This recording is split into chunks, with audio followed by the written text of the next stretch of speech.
So at dinner, I was talking to my brother, and my brother told me that I should help all the customers that have big, pretty eyes, so that way I can help out all the anime like character customers all day. And that just like really pissed Wait, me off. what the It's fuck? like just because someone has big eyes doesn't mean they're an anime character. Oh my god.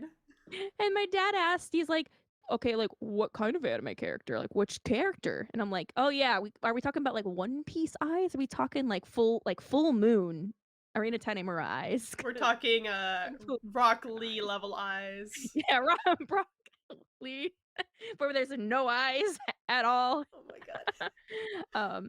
So it kind of really made me mad, but it had me really thinking. Um, It reminded me of when I went to an anime convention and someone walked up to me and told me, "You have really nice, beautiful anime eyes." That's weird. And exactly, it was really weird. It was really uncomfortable. And honestly, it was a bit of a red flag for me.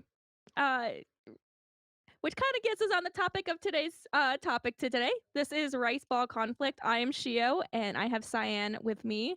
We're going to be talking about anime red flags. Oh my god. How does that work for an intro? I mean, it's an intro. Oh my god, I'm still getting over like big anime eyes. Dude, it was like I didn't know whether I should be flattered or like insulted. And you know what the worst part is? My mom, like a few weeks later, went to a store and saw this girl and was like, "Oh my god, you have like anime eyes like my daughter watches." And I'm like, Oh "Mom, my someone to have anime eyes." Can be an insult, I guess, in a way. But like she's like, "No, but they were really big and beautiful." And I'm like, that doesn't make them anime eyes. Oh my god. I mean, so there was this like trend, and I remember a lot when I was like in high school, and I don't know if this still happens with like younger kids or not, but I do remember I had a friend that used to tell me I just looked like an anime character, and I'm like, what? What do you mean I look like an anime character? Do I not look real? Am I okay?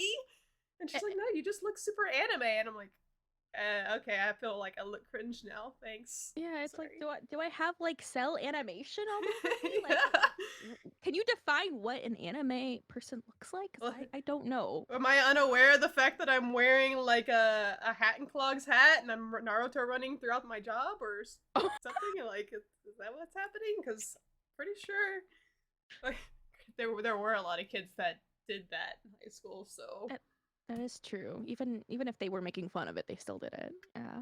yeah, I'm like people are like, oh yeah, why am I being made fun of as an anime fan? I'm like, oh, I don't know. Maybe put your hands at your side.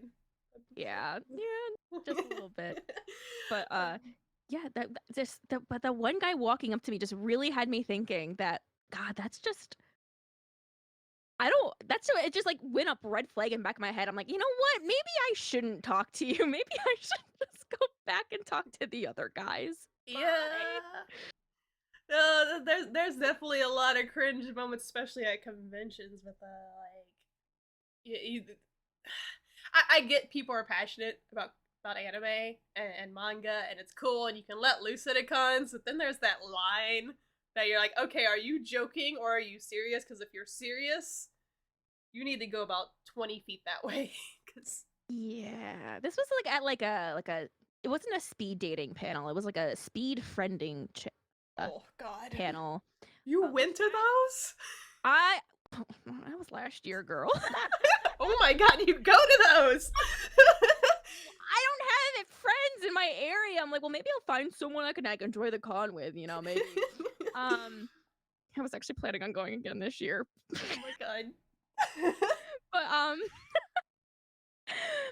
but yeah, no, and that's why I was just like, okay, you're not going down on there. So okay, I'll lay this into my first kind of take because this was kind of um a bit of a red flag for me because it also has to deal with like a dating thing at a con, but it wasn't so much like the speed dating thing. There was a girl. This was oh my god, this was like 8 years ago. Because this would not have flown today. People would have bitched to high hell about it because people already bitched about it there. They did a survey of some sort where they were like, all right, we're gonna match you up with your ideal otaku dream date for the con. Oh God. And the questionnaire was actually really well done. I will say that. Ooh. I don't remember what was all on it, but it was really highly detailed, and the girl that ran it, she did really well on matching people up from what I understood, like based off of what their interests were in anime and cosplay and stuff like that. I got my results back, however, and I knew the person that I got matched with. Oh no. And I feel like it was the biggest fucking irony in the world because it was somebody I knew, not somebody I was friends with or anything like that, but I knew who they were, and they're that person that goes to a con in cosplay, but not one cosplay. Like this person had Oh. the striped hat from Bleach. He had a Naruto headband on. He would have like a Dragon Ball Z shirt on. He would have like a Oh, sword. that's what you meant. Yeah. Oh, I thought you meant like one cosplay day. No, No. they're the I took everything from everything I love and I made. Yeah. And it wasn't, there's a difference between like, okay, you're just wearing like anime merch, that's cool, but like no, he would brag like, this is my cosplay, this is my OC, and I'm like, No. no honey. This is just your drip, this is just your style, and it's perfectly okay to walk around a con in like mismatch Yeah, anime gear, fine. but he tried to enter the cosplay contest like this, and this is how I knew him. Because I did security for the cosplay contest, and I remember him causing a big like scene because they wouldn't let him in. And he's not the only person I know in my area that has worn outfits like this and said, "Oh, I'm in cosplay." I'm like, Okay, not, well, you quite. can't. Not quite. The only way you can cosplay an OC is if you have fans of that OC. Well, it's even like you're not an OC if you're just wearing all the clothing from other shows, different shows, established characters. Yeah. You can have like playing a Gary Stew right now. Is what like you can have your character and like, oh, I want them to have a mask like Ichigo as well, but I have like my own original design outside of that. That's an OC. But yeah, you literally like looked at your bin of cosplays and just randomly grabbed outfits or pieces of outfits and like, this is a cosplay. This is a OC. No. He was also really big into like the role playing thing. Like he got really into character, his personal character. Actually, now that I think about it, he might have been the first person that I met in like real life that probably did the tips fedora, teleports behind you kind of thing. Because yeah.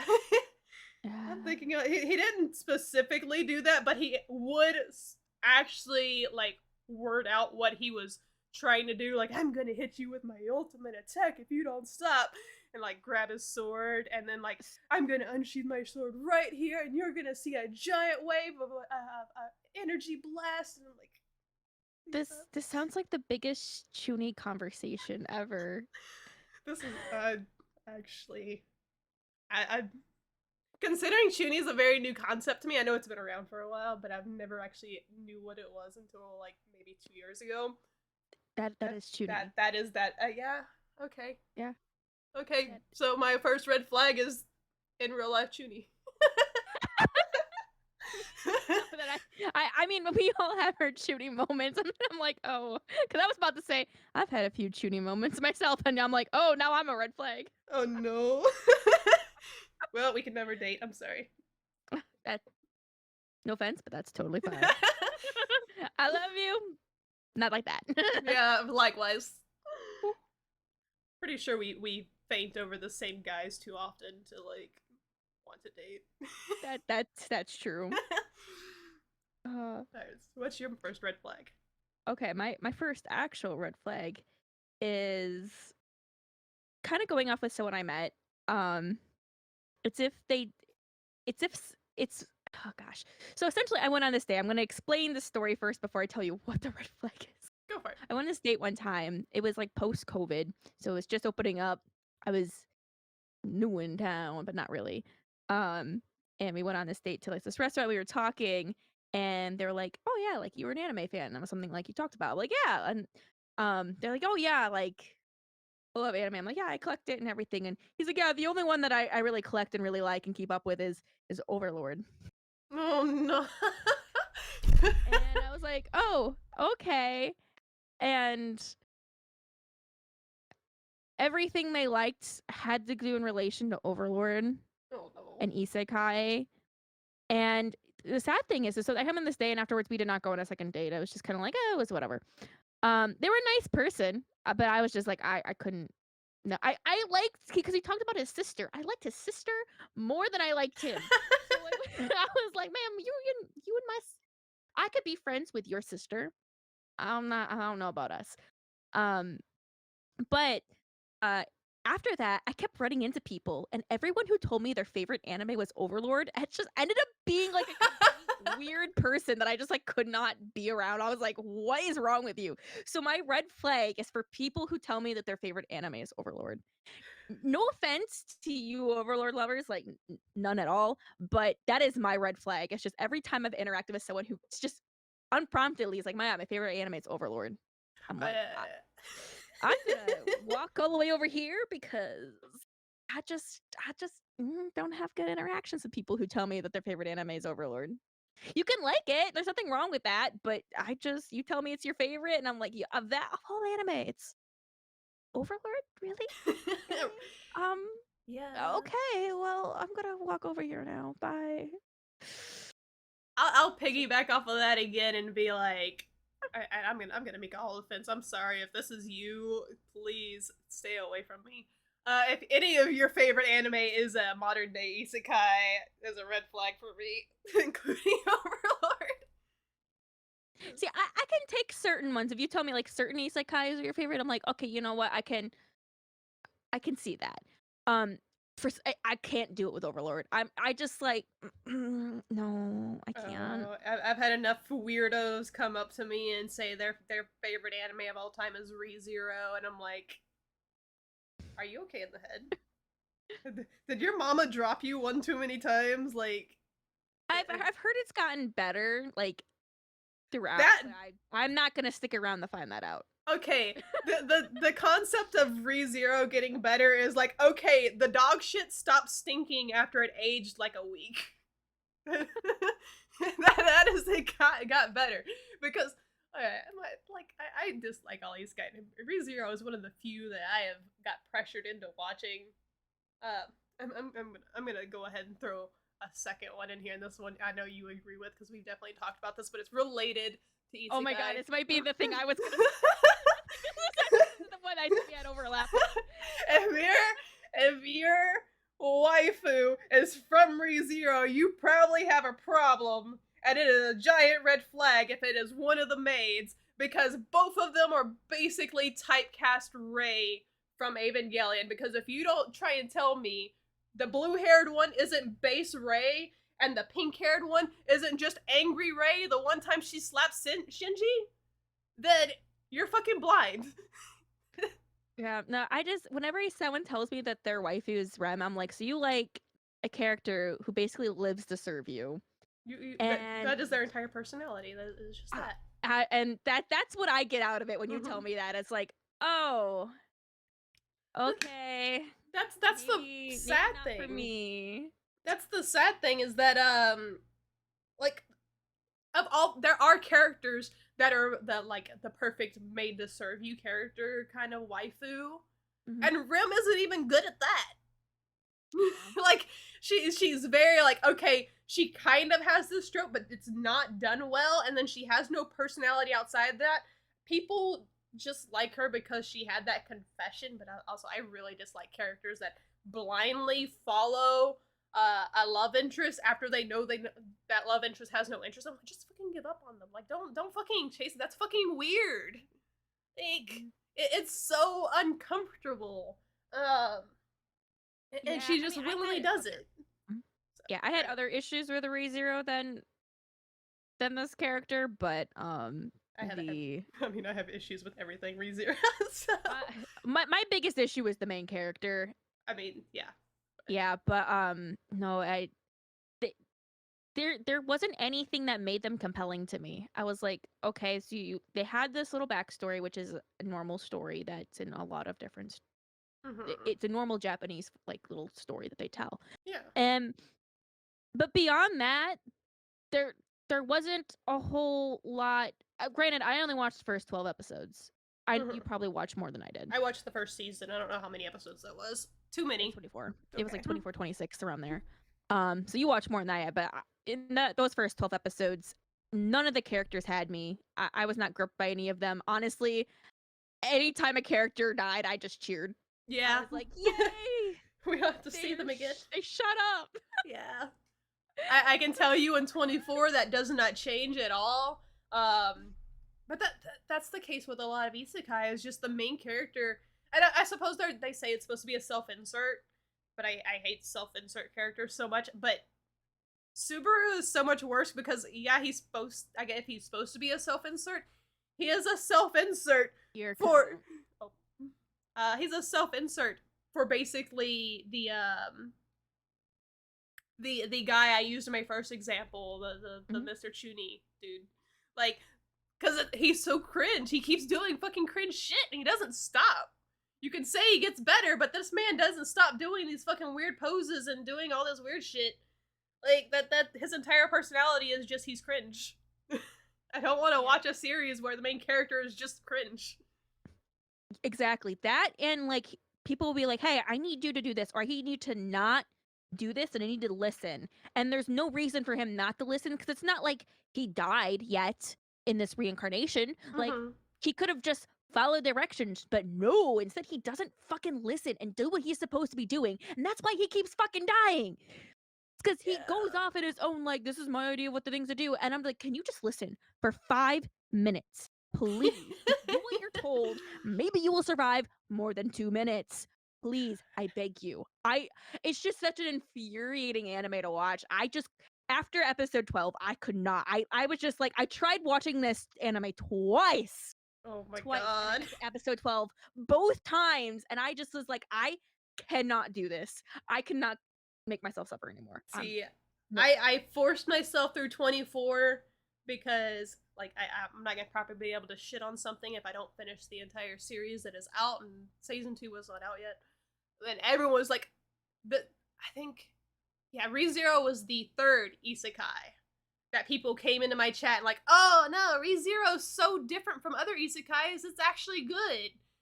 Like the first two being Konosuba and Shield Hero, of course, both of them also equally bad. And then I was like, okay, third time's the charm. Still dog shit. They're like, yeah, Rim and Ram, the best waifus, right? And I'm like, no. No. Even in their own series, they're not best waifu. And even the best waifu of that series is still bottom tier overall. Uh, she's still not a good waifu. Like, she's just a better character than the fucking maids. Uh, Yeah, so I can agree definitely on Shield Hero. I also wouldn't care for that one either. mhm. I know people show me clips of Konosuba. That's all I really care to watch of it. If you Um, don't like Subaru, you're not gonna like Konosuba. yeah, I haven't watched it, but I watched someone showed me a few clips and they were kind of funny, but Mm-hmm. it was not the kind of humor that I could watch like all the time. I was like, okay, yeah, those clips are funny, but this isn't for me. It's for someone, but it's not for me. Yeah. But if someone came up to me and told me like their favorite anime was Mushoku Tensei, I'd be like, okay, you know what? That's actually a pretty decent isekai. I don't like Hold the main on. character of that one either, but that's actually a pretty Hold decent on. one. I have to ask something, and this is off topic. Okay. Yes. Um. So you've watched or read Mushoku Tensei? I am watching the anime. Okay. So I've watched all the anime that's been out. I want you to clarify something because I keep getting told this, and this is the newest incarnation of this isekai is actually good. It's better than the other ones. Where people are getting on my throat just trying to get me to watch it, and they keep trying to explain it to me, and like from what I understand is he's going to school to fix the fact that he can't get it up. Is that the plot? Is he Who the fuck told you that was the plot of Mushoku Tensei? So I was told like something happens with some girl that was super sus because he's like a child, and apparently this girl did something to him when he was a child that I'm not gonna say on this podcast because this has to go on YouTube. But like the big bad thing happens to a child that should never happen to a child. And then like he's so traumatized from that he's just like he's uninterested in doing the dirty with anything, and now he's going to school and he's like trying to fix that problem or something. Are you sure this isn't a different anime? Because that's not at all anything that happens in this show. Are you sure you're not confusing it with a different isekai? Because I that have is not this isekai. I have no idea. This is what I've been told. So No, so I'm gonna I can tell you a little bit of what it's about, but I also know the beginning. You're immediately not gonna like it because I was because what happened is I ended up watching this immediately after that Redo Healer watch party. uh-huh. So I was like, it can't get any worse than that. Excuse me. Excuse me. Redo of Healer is great. So I was like, all right, I'm gonna watch Mushoku Tensei because everyone says it's good, but it has like incel vibes. So I was like, whatever.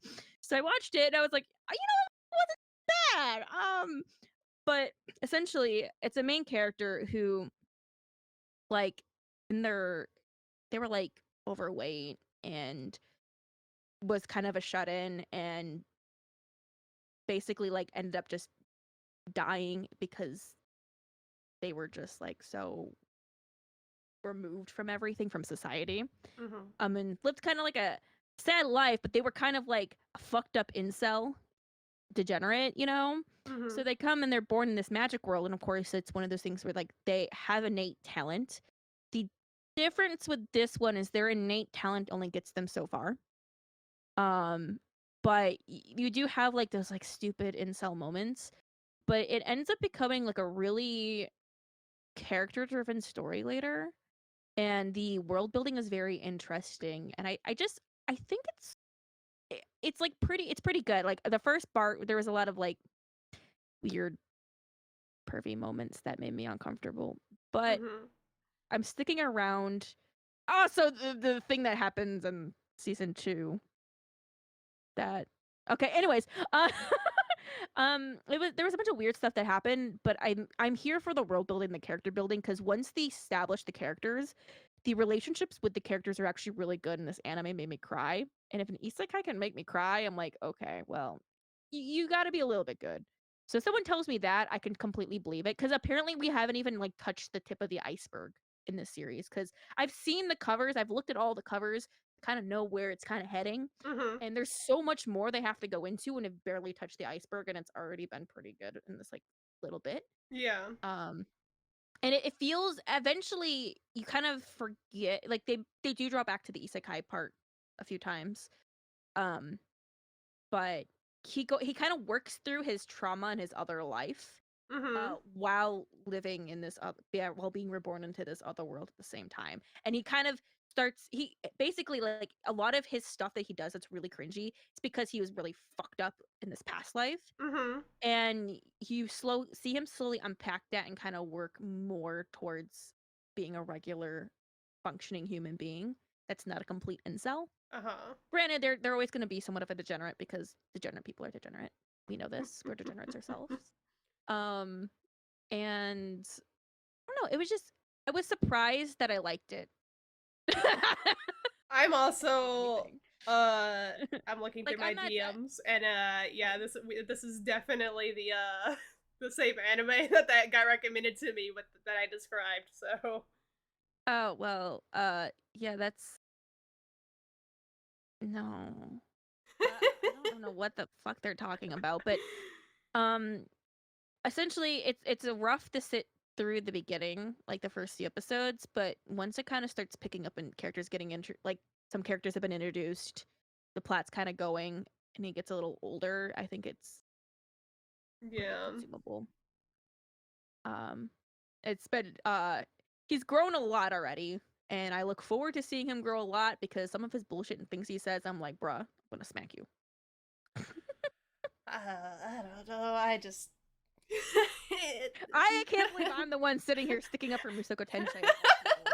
So I mean, granted, my hatred for modern day isekais goes really, really deep. yeah, it goes really deep. So I don't think it's something you're gonna end up watching Oh, to I'm begin with. definitely not. I'm not gonna be like, you have to watch this, because I already Yeah, know you're not gonna enjoy it because you don't like those kind of yeah. stories. Cause like But I we're will say, like, if someone told me that's their favorite, I'm gonna be like, I get yeah it. no. We're already moving on past this one, by the way, from like their Mushoku Tensei was being recommended to me for like most of the end of last year, and Mhm. like now it's Yeah. Eminence and Shadow, uh, which they're trying to tell me is not an isekai. Like I'm a dumbass. I'm like, okay, yeah, sure, whatever you There is say. a good isekai this season, but I will move on to my next hot take. Mhm. Um, so this is really steering into the other direction. Um, but this is one that you agree with me on. I know this. So my red flag is talking to someone, and they don't know the difference between a demographic and a genre, Oh or yeah. they don't know the difference between the demographics or why they're important. Now, if someone just doesn't know and you educate them, they move forward with this information, great. You're not the problem. It's the Mhm. people who don't absorb that information and argue with you that I'm like, okay, you are a red flag. Yeah, they're like, no, shojo is definitely a genre. You don't know what you're talking about type people. The ones that are like they know better than you because you can't know more than they know. Yeah. Yeah. Or people who are like, no, demographics don't matter, because if you demographic and people aren't going to buy stuff based for that, it's like, hold up, if something's aimed towards me, I want to know if it's what demographic it's in. Yeah. And it's also important because now you see, oh, this stuff that's aimed towards women, people aren't buying or consuming because it's made by women. If I don't market like that, then you're never going to find it, because you're going to look at it, be like, it's probably made towards women anyways. Mhm. Right. So that's why it's important to be like, hey, this is labeled like this, because now we can actually see the discrepancy. A lot more now since shonen romance have become a thing because there's a huge Hmm. difference between shonen romance than there is shoujo romance or even josei romance. Like, Yeah, and a lot of people are labeling seinen and shonen romance as shoujo, and it's like, no, no, no. These are aimed at different people. mm-hmm. They're both romances, but they are aimed at different audiences. But both audiences can enjoy both. Like, Right. it's not meant to be enjoyed by like those demographics. That's just their main market. If they go outside that market, they are more than happy to go outside that market. Oh Same yeah. with shoujo and josei. It's just a lot of people kind of flock to a demographic more Mm-hmm. so than that. And that's where it's like, but people don't get where that's important, and that you can't say, oh, it has such sojo vibes. It's like, what does that mean? Like, no, it's aimed towards women, but that doesn't mean it has sojo vibes. Yeah. Like, what's a sojo vibe? I don't think there's stuff that is sojo vibe and shonen. Like, I don't Yeah, see what you mean. you can't really get like a shojo vibe because like there's not it's such a large category as is because Yeah. for the longest time, I'll admit that I was one of those people. I read Nana as I mentioned in the first episode, where it's like that's my favorite manga of all time, and I love the anime. And for a long time, I was in denial that it was shojo because, yeah, like okay, it was in shojo beat, yeah, just because it was in the magazine doesn't mean it's got to be shojo though. But I also didn't realize shojo was could be more mature because they fuck in that manga. They straight up fuck and they don't hide it. That And I was like, happens in a lot of sojos, guys. yeah, There's a lot of little hidden spice in sojo. yeah. You think So I read so much? I didn't say that. What? yeah, but that I didn't realize young girl was like 25 and younger because I was like, oh, I'm 21 years old. I'm not a young girl. That doesn't fit me. Like God, the denial was so strong in that. It's like so I get it to a degree, but at the same time, like if we're in this day and age and you're still having that argument, uh, just open yourself up to the education. It's fine. Yeah. It's there. Yeah, and it's only that, but like there's people who are like, "Oh, this is aimed for girls, a seinen," and it's like, no, no, it's not. Like there's this a very small pool of josei anime. It's a Mm-hmm. very small pool. It's like, I can tell you that is not josei, and if it is josei, the josei shoujo community would know. Yeah. 100%. But yeah, my main concern though is knowing that those are demographics. That is the main marketing group that they're Mm-hmm. going for. Not it doesn't mean anything about the contents of the story. It's just that is who they're marketing that towards. Right. That is all that means. Yeah, Um, and that's why you have a difference between like battle shonens and romance mm, shonens and just like dramas and stuff like that. They're all under shonen, but they're just different genres as well. yeah, like you wouldn't put Nisekoi and Bleach in the same genre, but Definitely they're both not. shonen. But they're not the same genre. What's even like Horimiya and Bleach? Like people still don't want to believe Horimiya is a shonen, Hmm. and like just And because it's a heavy romance, but it very very much is. mm-hmm. So Because speaking of that's like oh yeah. not having the knowledge, I guess, of Hmm. anything. This one, okay, this one was my newest one I added to my list, but it works really Oh, well with okay. this because I listen to other podcasts very frequently, and Yes, you do. and we I will not go into details for the podcast, but I hate watched one the other night, and there was a comment that was made that pissed me off that I didn't bring up with you because I was gonna bring it up on here. Um, Oh, so you had a long rant too, so I'm looking forward to this. so um this was definitely a thing that was very much more popular, I would say like 6 or so years ago, but it really died off because people have become a little bit more educated of what this means. But if you come at me and you claim to be a big anime fan, a part of the anime community, or like even like a mediocre anime fan, like you watch like 50 anime and you're good, and you say anything relating to the new big three, Oh, that is just reeking of like uneducation regarding anime, and like I can't, because yeah, it was, you know what I mean, like about yes, 6 or so I know years what you ago people were like, oh, Boku no Hero and Demon Slayer, the new big three. Like, no, that is not a thing. The no, reason the big three are the big three are because of the impact they had within the community, not because they're all shonens that are popular. They brought anime into the West the way nothing else had at that time. They started an entire generation on anime, and that is why they are the big three, because any anime fan that started in that time watched at least one of those. yeah, they're the big three because they were the three biggest series coming out all at the same time that had the Mm-hmm. same big profound impact on not just even America anime, but even in Japan anime and anime creators Oh and yeah. mangakas and everything. It's And that's why they're the big three. There is no new big three. That the reason they're called the big three is because they were the big three. yeah. There is no such thing as new big three. It's like, oh yeah, these shows are popular, but there's no new big three. Yeah, I and don't think you could ever have another big three ever again. no, we wouldn't have anything like we've had stuff like Attack on Titan that has brought in new anime fans with as much of an impact it's had, but I wouldn't consider it, the big one, or one of the new big three. Like it had its place in anime history of bringing new people in, but it's not the same kind of impact that the big three had, because that fan base is already established in a way as well. Yeah. So Well, it's not like, only that, but the big three are all from Shonen Jump. Like it's the yeah. Shonen Jump's big three because it was Shonen Jump's three biggest sellers, and Mm-hmm. they've had a lot of other popular series coming out of there. They no matter how popular those other shows got, even if they like are outselling the other stuff for the moments that they were running, they were Mm-hmm. still not considered the big three because they weren't as impactful as the big three. Like for example, you don't hear about all these other shows that were in Jump that were really big and popular at the time, but then now they're over, you don't hear about them anymore at Mm-hmm. all because they didn't have that profound impact versus Bleach, Naruto, One Piece. You still hear people talking about Oh all yeah. the time. People do not shut up about them. They really don't. I Granted, say that endearingly. yeah, and to some iteration, they are still happening as well, because like One Piece Yes. is, of course, never ended. We now have that 1,000-year blood war with Bleach, which is absolutely amazing, by the way.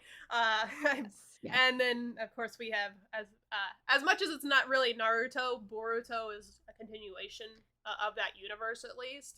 And now So, we also have that new Minato story coming out soon too. oh yeah, true. I they announced that like recently Today. today. No, didn't it come out like I swear No, I the poll was going around and he was okay. winning, but he didn't win it officially Okay. until today. Because like I definitely saw something about it like about last week or something. Yeah, but he was killing it and Okay. he continued to kill it. Okay. So he won. But yeah, no, so like we definitely have like their presence still here even if their two of their respective runnings are actually done with which Naruto is fully done. Bleach the manga is done, I believe. Yes. Okay. And There's still like some one shots coming out, but they're mhm, considered standalone yeah. from the It's main just series. the anime coming back has just brought all the OG weebs back to the anime sphere to a degree. But yeah, like that. Yeah. Those are the big three. There is no new big three, and Well, there's anybody no who old big dares three. no, please stop saying Dragon Ball Z was the old big three. Because also Dragon Ball Z in the West, at least, because most people are only referring to the Western side of things. Dragon Ball Z only started airing in like the U.S. maybe a year before Naruto did on Toonami. A year or two? I don't Yeah, remember. and it, Like, it is a lot older. yeah, it's older because they also had Dragon Ball before that, but like Dragon Ball didn't pop off. Dragon Ball Z did, and Dragon Yeah. Ball Z popped off because it was on Toonami. Like there's a reason that all the big three mangakas are doing these special covers for Dragon Ball. It's because Mm-hmm. that's in another all league of its own. Right. Like you would never see this project and then be like, let's get Akira Toriyama to like draw a Bleach opening. I mean, Bleach cover. That's not going to happen. No, but they'll have the big three artists do them because Dragon Ball is its own predecessor. Yeah. 100%. Like everything has its place in anime history if it's good. If it's bad, it's just it's in the shit pile. But anything that's had an impact, it deserves its own place. Don't tarnish the big three by trying to compare other things to it. Just let it be. Don't try and be an edge lord. Just move on. Yeah, because I'm gonna be completely honest. Once the Demon Slayer anime is completely done, like all of the anime adaptations it's gonna get, Mm-hmm. people are gonna stop talking about it. I mean, people almost completely stopped talking about it when the manga ended because apparently the ending's not good. I mean, I've read the ending. I was kind of like surprised by the ending, and I didn't really know how I felt about it, but like simmering on it a bit. I Mm-hmm. don't think it's bad, but I don't think it's great. Like it's weird because a lot of manga right now when they end, it's just like it's an unsatisfying ending. It's like it ended, it wasn't bad, but it was just unsatisfying.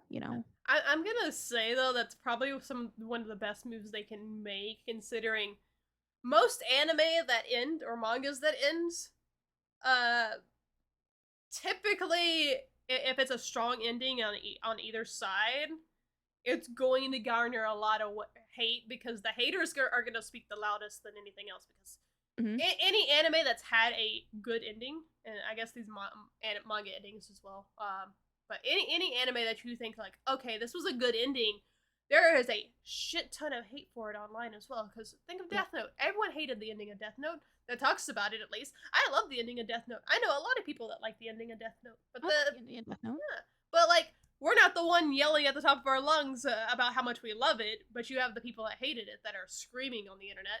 Same with Code Geass. People shit on the ending of that. I thought that was a And beautiful ending. and Attack, without saying what the ending is, because I know Mm-hmm. you don't want to know, but like Mm-hmm. Attack on Titan, the same thing's happening with them too. Yeah. So much that they're like really reconsidering whether they have a talent to write a manga and have been down in the dumps from it since the Oh, ending came out. that's unfortunate. Yeah, and so he's like, "Oh yeah, he's gotten so much hate for it, like not just from like one community, but like just in Mm-hmm. general, but it's only the loud people. He's not Yeah. hearing.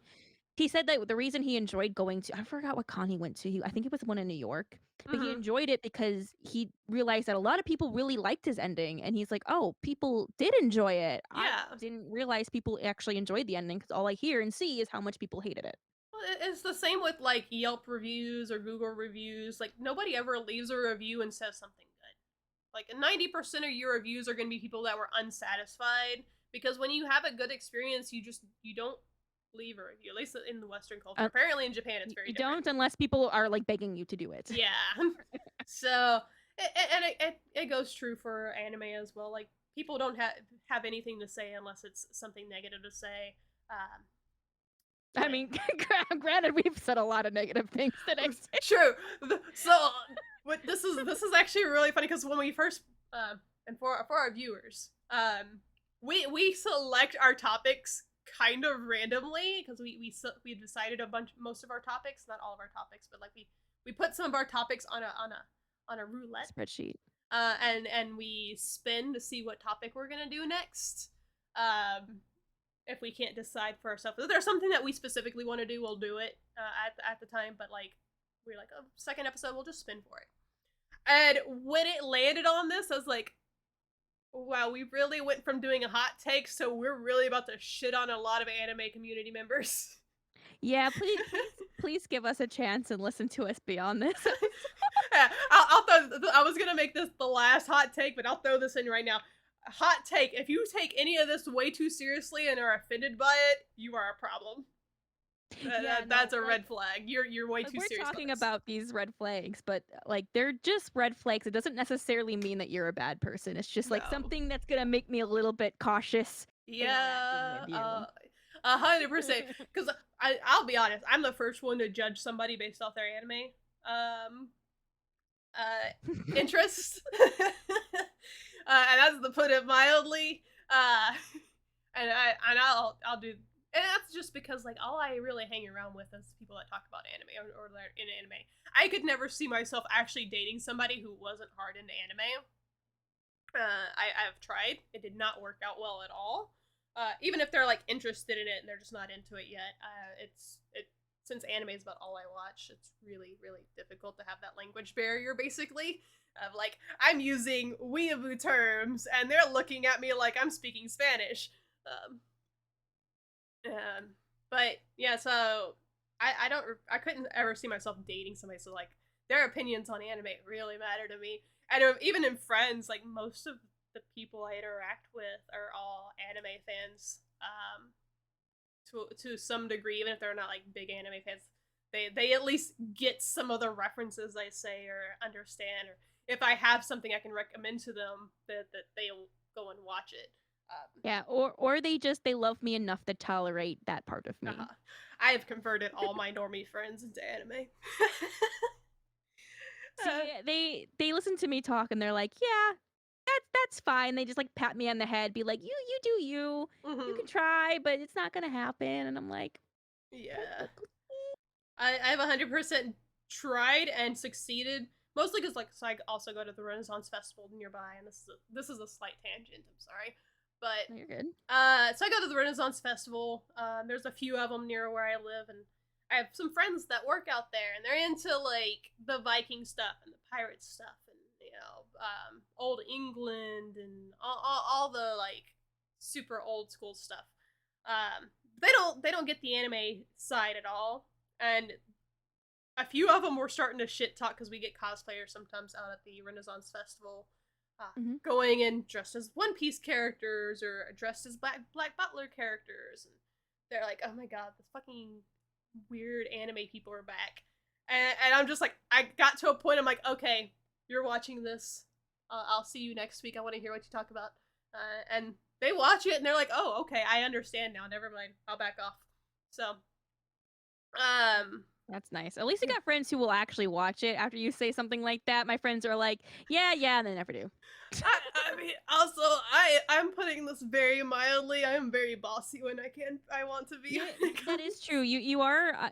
I don't want to say this in a bad way. Like, you're a little more pushy, and I'm very like, I'm not like a doormat, but I'm very a little too like, with the flow, flexible. Yeah, no.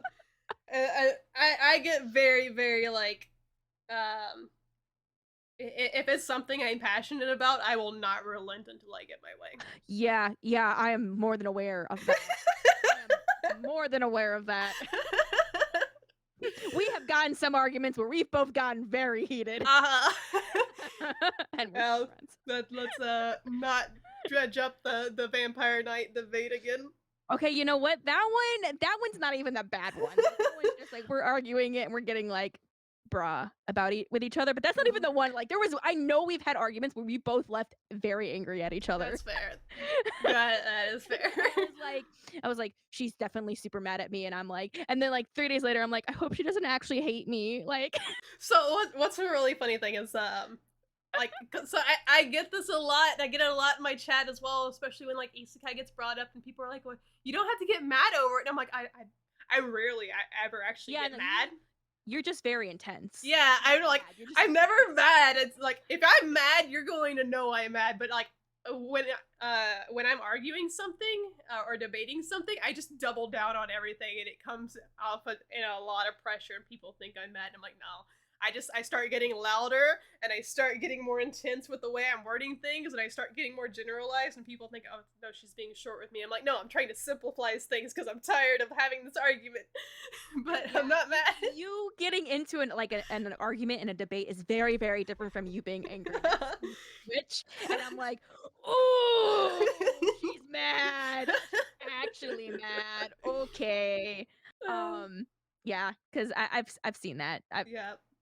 We've seen that from each other. So that's why we're friends. It is. We understand that about each other. We understand how we get, and we know how to read each other and communicate with each other. Right, and like we're not really like we understand. There's a point where like, okay, we need to back off. We've done that before. We're like maybe like a week or two ago. We're like, okay, we're ending this conversation here, and we'll come back to it. Maybe. Yeah. And it's just leave it at this. Yeah. And that's fine, and that's how it should be. That's a better way to do it. Like we will push that boundary of like, okay, this conversation probably should have ended like 30 minutes ago, but we're still going.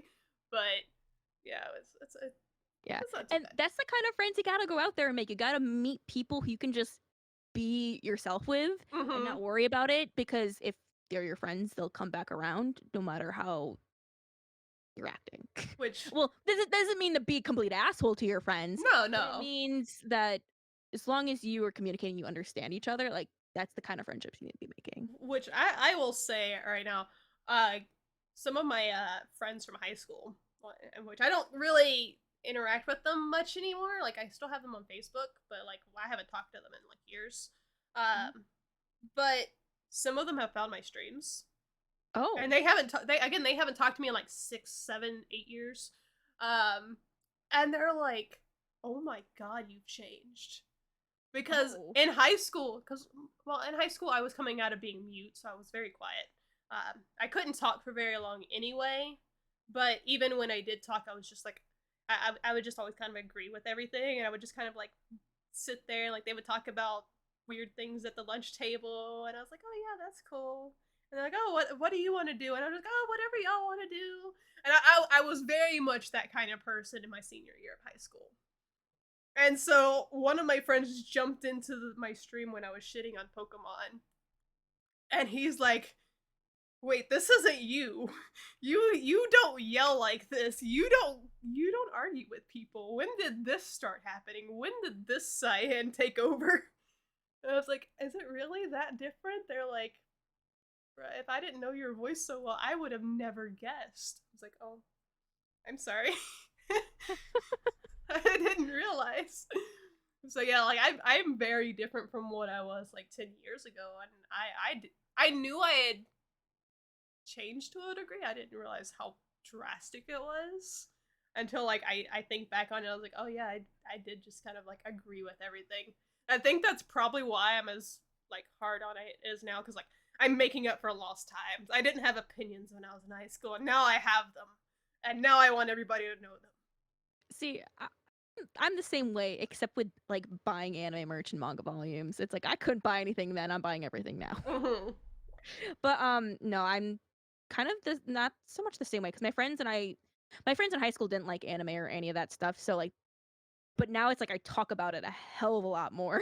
And I don't think that they're ready for that. Like, oh, this is literally all you talk about. It's like, yes, it is. But I can talk about other things. I work in a workplace with other people. Right. I can have normal conversations. I Hmm. just would prefer to have these kind of conversations. I agree. Like, I say all I do is watch anime. I do watch some like modern stuff, but when I'm at work, I don't really like. I'm not like talking to my normal coworkers, being like, "Oh yeah, this one episode of anime I watched last night. It was really good." Like I have coworkers that watch anime.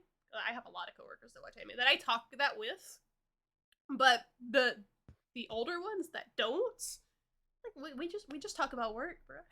we just talk about like, oh yeah, did you see on the news this thing happened? Like, no, tell me about it, like that kind of thing. But like,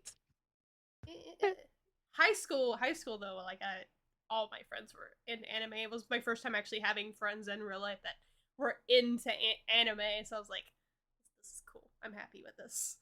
Yeah, no, in high school I was like the not so closeted anime fan Mm-hmm. because everyone knew I was the weird girl who liked anime, but I wasn't like open about it. I was just like very desperately trying to be like a what I thought was normal.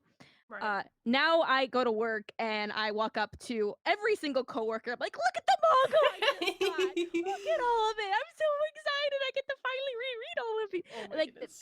I'm very open about it now. I'm like, I don't care if you understand what the heck I'm talking about. I'm going to educate you because now if someone brings it up, you know what it is. Right. You Oh, have been it's modernized. I had to teach one of my coworkers what Riz was the other day, and it was fun. oh Shio, I have a confession to make. You don't know what that is either, do you? I recently learned, and I had a whole spiel on my stream about it. And I guess I'll go into it here because I saw the term Riz, right? Yeah. And I was the only people I ever saw like posting about it were the lewd tubers, and I was like, okay, context clues. I don't understand Gen Z. I am call me boomer. I don't fucking care. In my brain, I just replaced the R with a J and assumed that's what it was. Oh my god. And for a long time I'm like reading all these tags and I'm like smiles with Riz and I'm like, all right, you do you, whatever makes you happy. And I was listening to another podcast and the guy there was also just like, oh yeah, I recently learned Riz is just short for charisma, and I'm like, wait, but that's not how you spell charisma. What the fuck do you mean it's short for charisma? And I'm like rethinking my entire existence for the past 3 weeks of like, oh, that makes sense too, I guess. It's not as fun. But it goes alongside. Not as fun. Like, So, oh, everything I thought people were saying that I thought was really dirty the last 3 weeks was actually very innocent. no, it still wasn't innocent, but let's be Okay. honest there. But no, so it went in part with because about a month ago, I found out what glizzies were. Because before, I thought glizzies are hot dogs, but I was thinking they were a very different type of meat. What? Why are they calling them glissies? I don't know. I heard it and I was like, that sounds disgusting. And I'm like, that's a word that actually sounds dirty. But yeah. that one actually sounds dirty. Riz, not so much. Ritz just reminds me of like Ritz crackers. Like I don't. I can see that. But yeah, no, like I heard glizzies and I was like, my first thought was like, because in the context I first heard it, because someone's like, oh, I love shoving glizzies in my mouth. So, you know where my brain went. And I was like, if a guy ever told me to give him a glizzy or whatever the fuck the term was, I would probably get up and leave. Yeah. And then I learned what a glizzy actually was, and I'm like, if somebody passed me a hot dog and asked me if I wanted a glizzy, I would probably lose my appetite. Yeah. So it doesn't work. But I don't. Is that why that like weird lewd hot dog acid exists? It's because of glizzies. I have no clue. I have no clue where that started. But yeah, so apparently I just think all Gen Z terminology is just sex related. Moral of the story. I feel like Um, most of it isn't. It was funny because the one person I told was like a school teacher, so I'm like, hey, here's this so you can one up your class, so you know what they're talking about. oh no. And he was just like, oh yeah, Riz. I'm like, Yeah. oh my god. I have never felt so boomer as the day I found out what Riz meant, and I was like, Glizzy I could get by, because I was like, I've never heard this term in my life. And apparently it's existed for a while. It sounds like a very like New Jersey type thing to me. I'm sorry if I'm typecasting anybody in New Jersey right now, but that sounds like some shit they would say up there. That does not sound like something we would say here. Oh, that reminds me of something, but I'm not gonna say it here. Oh no. About New Jersey. All right, we're off topic. Okay. So, Do I have the next one, or do you have the next one? I think mine's next because we were on the tangent, off of yours, I believe. Okay. Think. Think. Um, but yeah, so I remember because the reason I brought up high school is because of my next one. So, in high school, when I was in high school, of course, Toonami and Adult Swim were the big things, and the number one anime that most of the older teens didn't want to stop talking about was Cowboy Bebop. And I have a great disdain for Cowboy Bebop, but I have learned something from people that are huge fans of this show. And that is, one, they like to quote the line, I love a girl that can kick my ass. And two, they very much live up to that motto and the character that said it, of Spike Spiegel, by saying they love a girl that can kick their ass, but then settling for the most basic, boring, toxic piece of shit woman to exist in the entire series. So This is definitely a very, very Cyan localized red flag. it is. I've never met someone who's literally quoted that.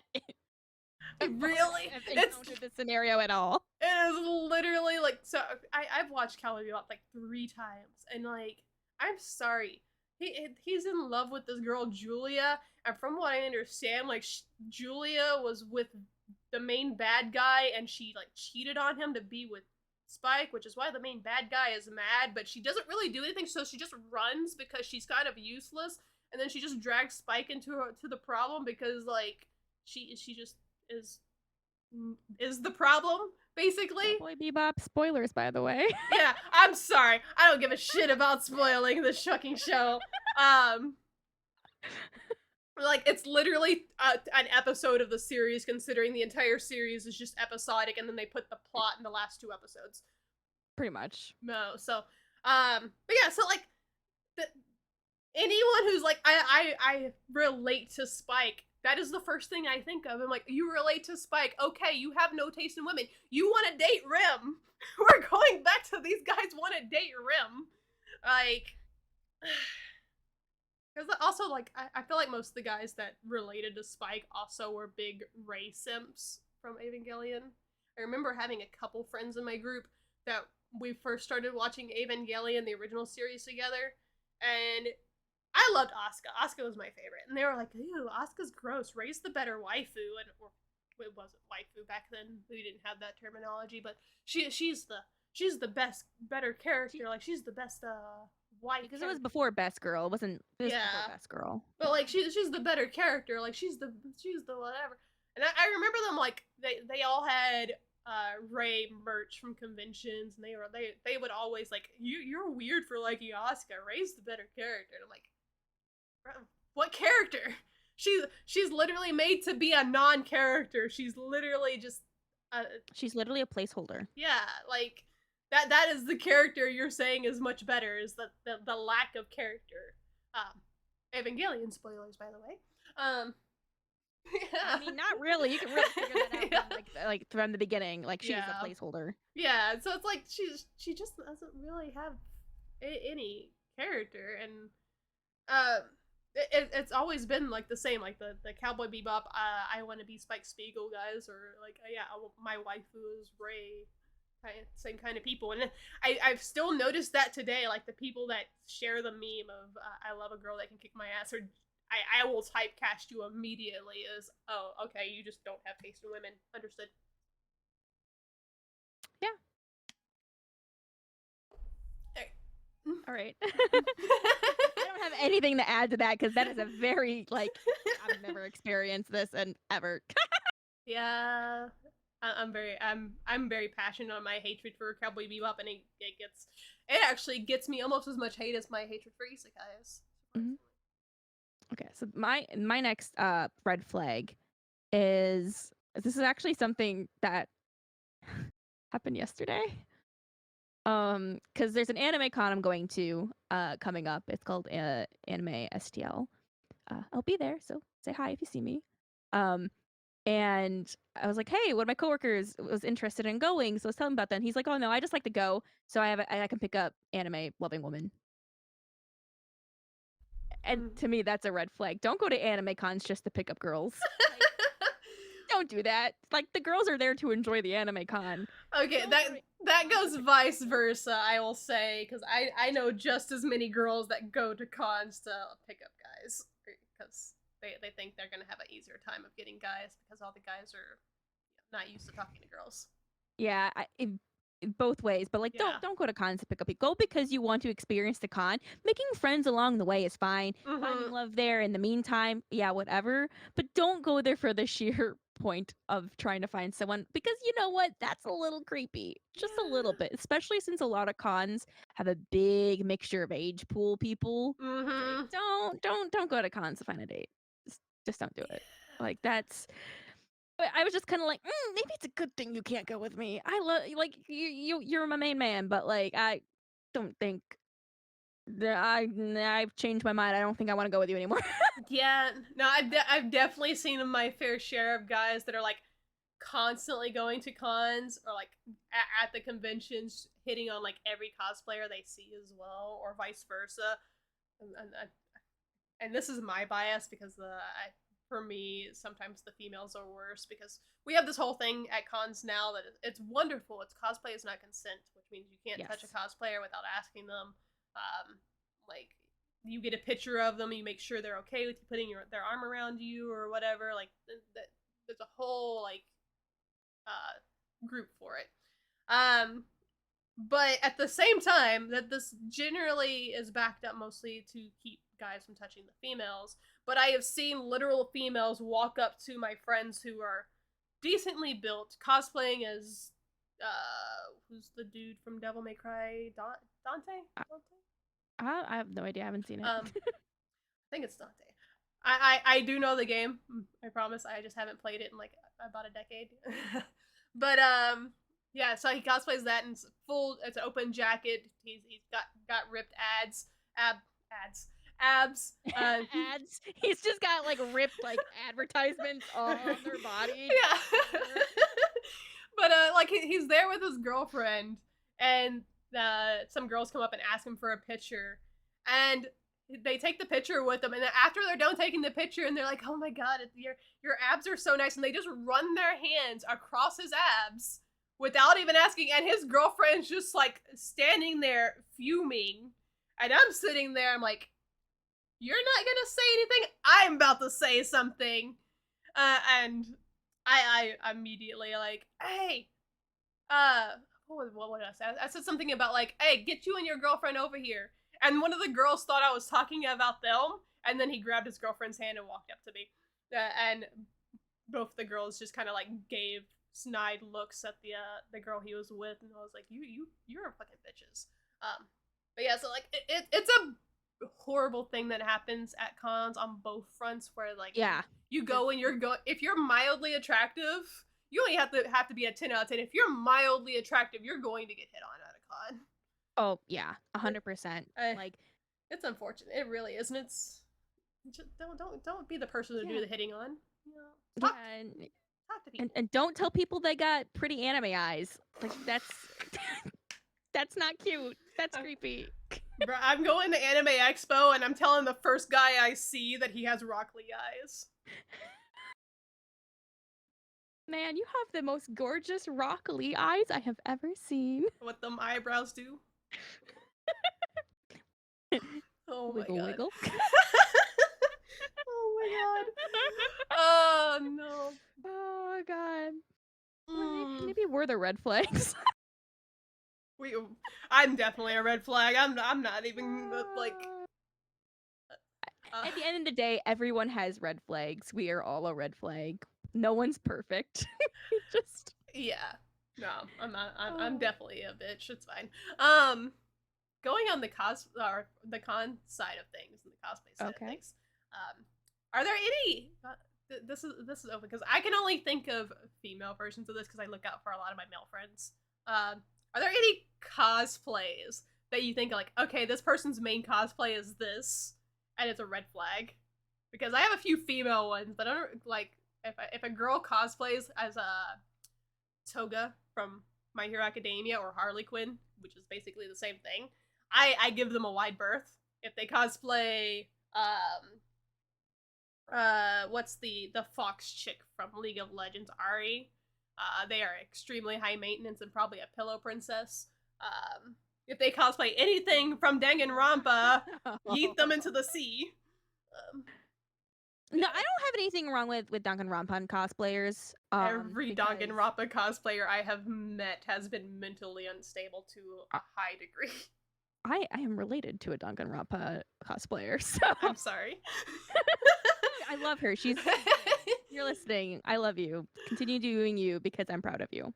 um, Um, the I can think of like a few male ones. One of them is Kirito oh, from Sword yep. Art. Just it nothing wrong with like okay, it's the if a female so this is different. If you're a female cosplaying this is not referred to them because I Mm-hmm. think that takes a lot more effort to do. Um, but if you're a guy and you're doing just a really basic Kirito cosplay, yeah, that's when I'm just like, I hope you have your own friend group here. I hope Draco Um, watches this because I give him so much shit for cosplaying Kirito. well, like I've seen like so many like I love it. I love any attempt at cosplay. So like we're saying this, Mm-hmm. but I appreciate everyone Oh yeah, the who cosplays are great. That we're not shitting on the cosplay themselves. It's just yeah, you can it's get just typecast wearing a cosplay. Just a yeah, little it's bit. just usually I don't have like a good conversation with someone Mm-hmm. who is dressed up as Kirito. I do have another one, which you might be shocked at Mm-hmm. this one. Um, guys who again, this is only referring to guys that are cosplaying them. Mm-hmm. Uh, guys cosplaying Kyosoma. Yeah, actually, I know what you mean. You know what I mean? It's like, yeah, Yeah, not that I've seen a lot of Fruits Basket cosplays. They're very few and far between, but most of the time they're generally all female groups. But the few yeah, times I have seen a guy do it, they have come into the group solely to hit on the female Torus as yeah. well. Usually it's because they are trying to get female attention. Ooh, Now, if you are not one of them, okay, cool, yeah, you're yeah. cool. But that is something we run into a lot. Yeah. Again, we're not 100% serious on this and saying like, oh, you do this, you're obviously Yeah, bad. the red flags are never like definitive. That's why they're Yeah. flags. Flags Yeah. are You just can like you can burn them down. it's a thing to be cautious about. Uh-huh.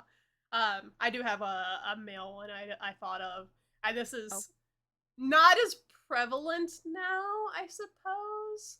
But back in the day, L cosplayers, at least the guys, because oh yeah, because they were very low effort with that too. they were low effort and they generally smelled really bad. And like I understand to a degree because like people talk about con funk a lot, and I'm very neutral on it because to a degree you're also I live in Texas and it's very hot and humid here. So people are going to get smelly even within like 2 hours of being at a convention, especially if they're nervous being around a lot of people. And then if you have It's thousands of people in one room, it's going to smell to a degree. yeah, you're gonna sweat no matter Yeah, what. you're not going to be able to avoid this. It's We're going gonna to smell happen. like a hot gym, except it's a Yeah. very not Um, sexy gym. and if you're in cosplay and in a lot of layers of cosplay, it's going to be worse because it's very hot here. But you're literally in a white t-shirt and jeans. You do not need to smell like you haven't bathed in 5 days. Yes. Like I I've seen a lot of light and L cosplays that are done by females, and they're generally handcuffed together, and they're screaming at each other and kind of thing. They're like best friends. It's cute, but it's generally, and it's not all the guys. I have male friends that have cosplayed light and L, and they've done really well. But I have run into more than enough L cosplayers in like early convention days where I was just like, I'm staying on the other side of this convention center because I see you over there. I can't smell you yet, and that's nice.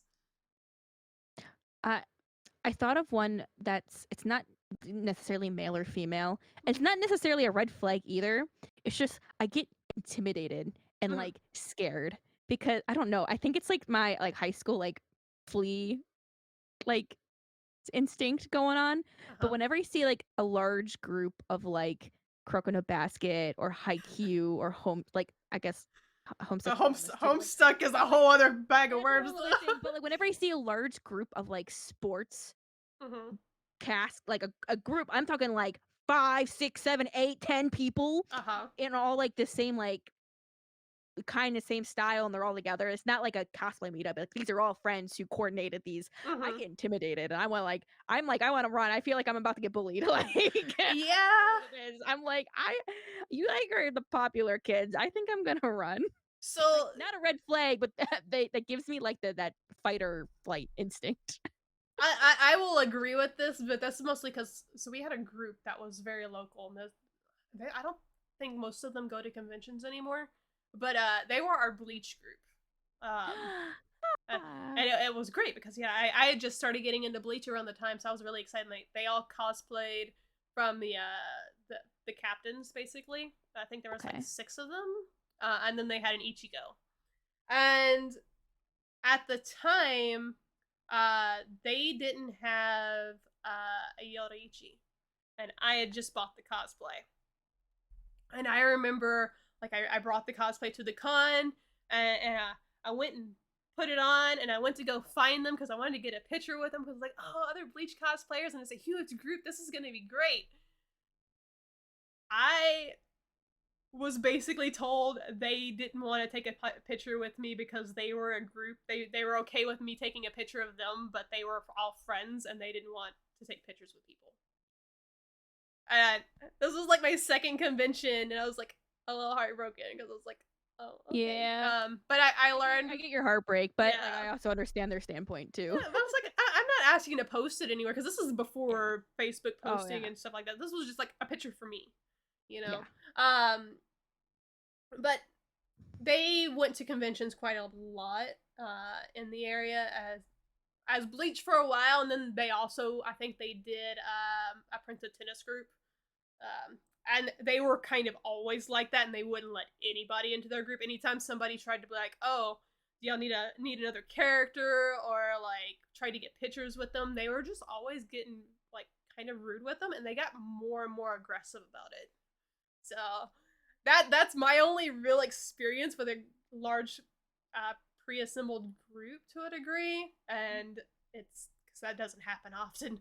Coordinating duo cosplays is hard enough, much less an entire group, so good luck on that. But yeah, well, like the sport, the reason it's like specifically sports is because they're all just sports jerseys with different numbers on them, so they're pretty easy to like order and get in bulk. Yeah. Well, I mean, so were the Bleach captains jackets at the time. So yeah, and like it's all the same base cosplay because they all wear the same whatever. And the Byakuya didn't even bother to do like his wig properly. So. I mean, Byakuya's changed hair quite a bit now, but before that, it was definitely before that. Before that though. But they literally just had like a black wig on that wasn't styled in any way. They had the spikes, didn't have the white clippy thingy he has or anything like that. And it was obviously supposed to be from the Save Rukia arc, which is the second arc of the series. So yeah. It was they're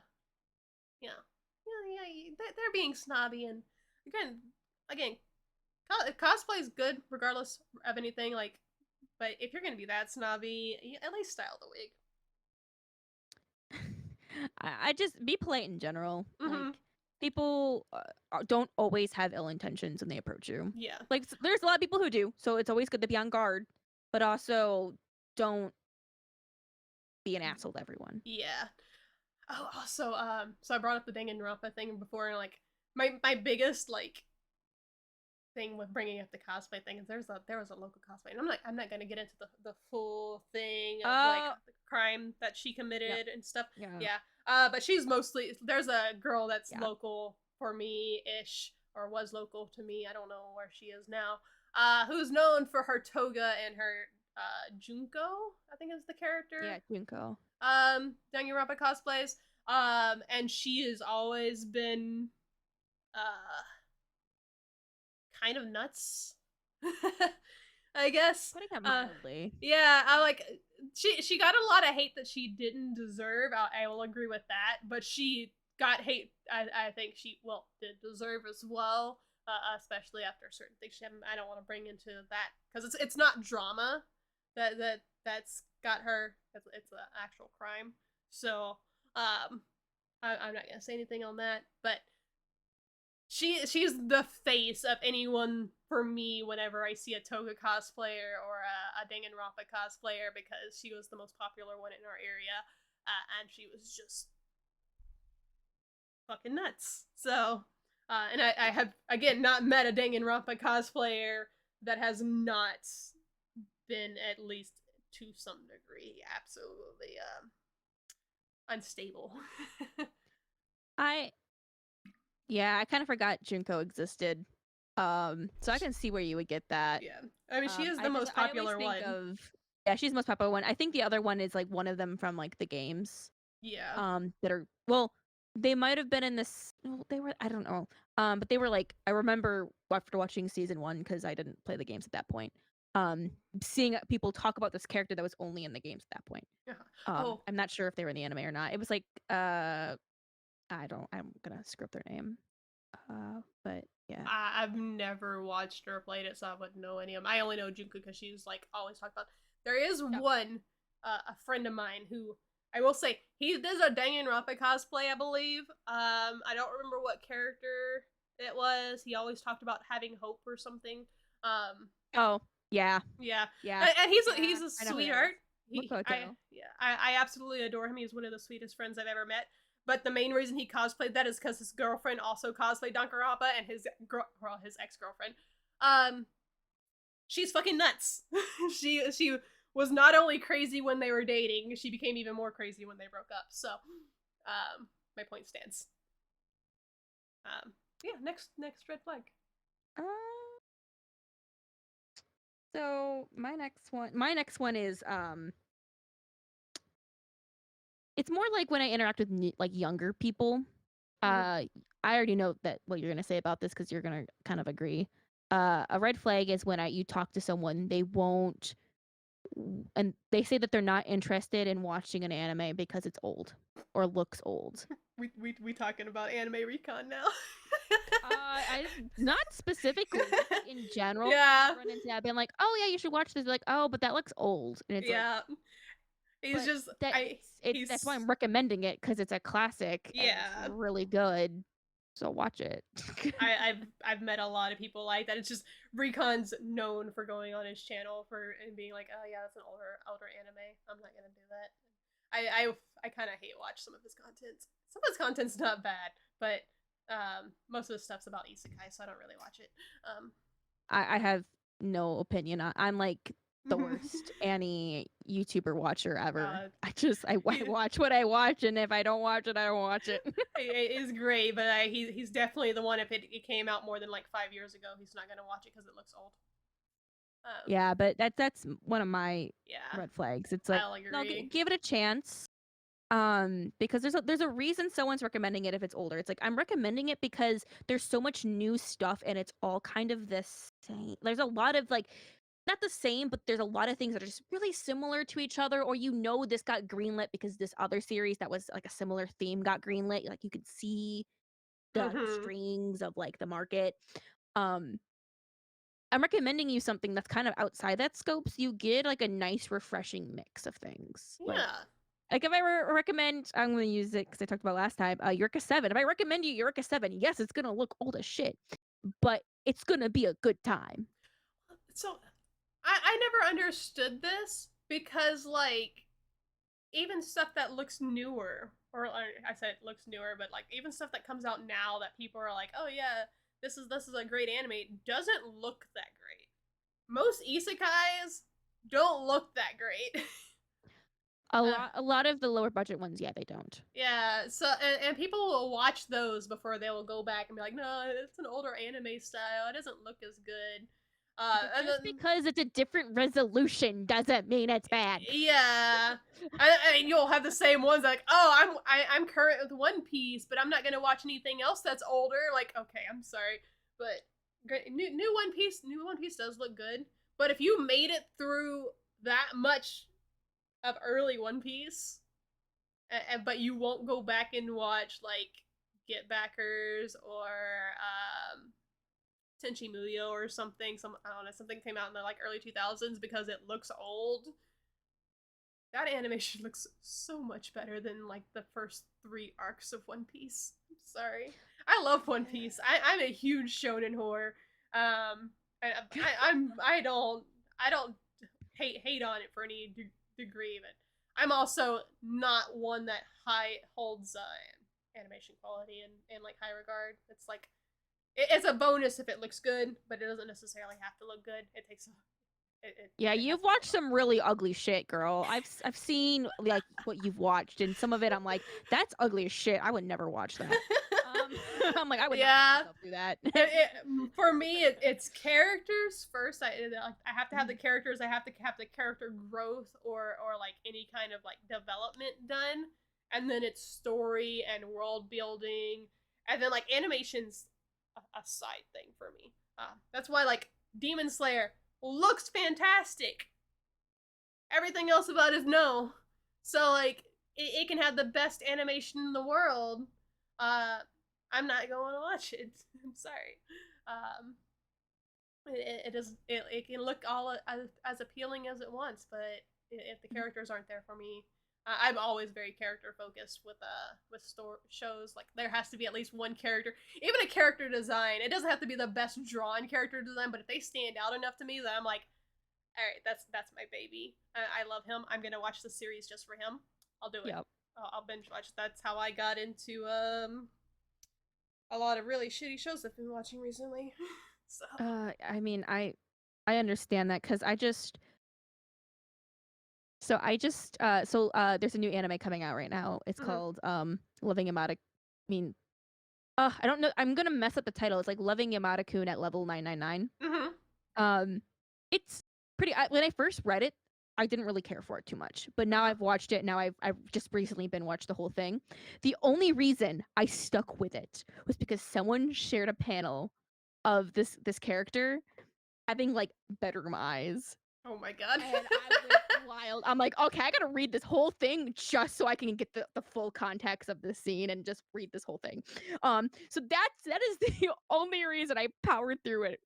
Because I was like, I'm not sold on this, but that's making me sold on it, and that was the whole reason. Like, it's just the little things, man. It's the little things. I'm gonna man, it was a good scene. It was a good scene. I'm gonna go on this tangent for a second, and I want you to bear with me because I'm bringing up a sore subject, and I know you're not gonna like it. But you will when you understand where I'm coming from. I think it'll be fine because it's not the topic you think it is. But we're going back to Vampire Knight, okay? Okay. So I started Vampire Knight, and I started Vampire Knight as the manga. It's one of the few ones where I read the manga first because I saw the manga at like Books A Million. Yeah. And I bought a couple of them, and I was like, oh, vampires, definitely my thing. Read it, couldn't get into it, like whatever. And then I saw the anime at a con, and I was like, I bought the entire season, and I watched it. And on the cover, and this was the main thing that like, okay, I didn't like the manga, I'm not gonna like the anime. On the cover, they showed the full cast. They show the main 3, and then like on the back, of course, they have like all the supporting characters and stuff like that. And I saw a character on there that I did not remember in the manga, and I went back to the manga, and I understand why they didn't stand out in the manga because it's not colored, it's not fully detailed as the anime is, which is just a personal preference of mine. But I saw him, and I immediately bought this DVD box set. And binge watched the entire series for this one supporting character in this series.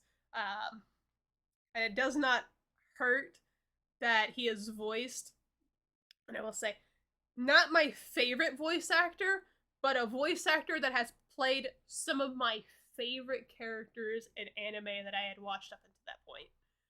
So he is not only visually appealing, but he has the voice that I fucking love, and I'm like, all right, I'm watching this entire series for this side character and the few times that he shows up. And it's I don't remember his name. He's the redhead that always looks like he's bored. Oh, okay, yeah, Yeah. Cyan Yeah. or Kane or Kyan. It Yeah. Kain. That's how you. um, he shares a voice actor with Hitsugaya. So Oh, okay. yeah.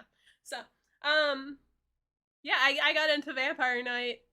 Well, you would think for I don't know vampires. that character. I was like trying to narrow it down. I'm like, what character? I'm like, you know what? I bet it's this one. And I was right. I'm like, it wouldn't be that one. No, because that one you would know immediately. I'm like, yeah, no, it has to be this one. I knew immediately who you're talking about. Yeah, I give very little shits about the main three. The side characters do it for me in Vampire Knight for the most part.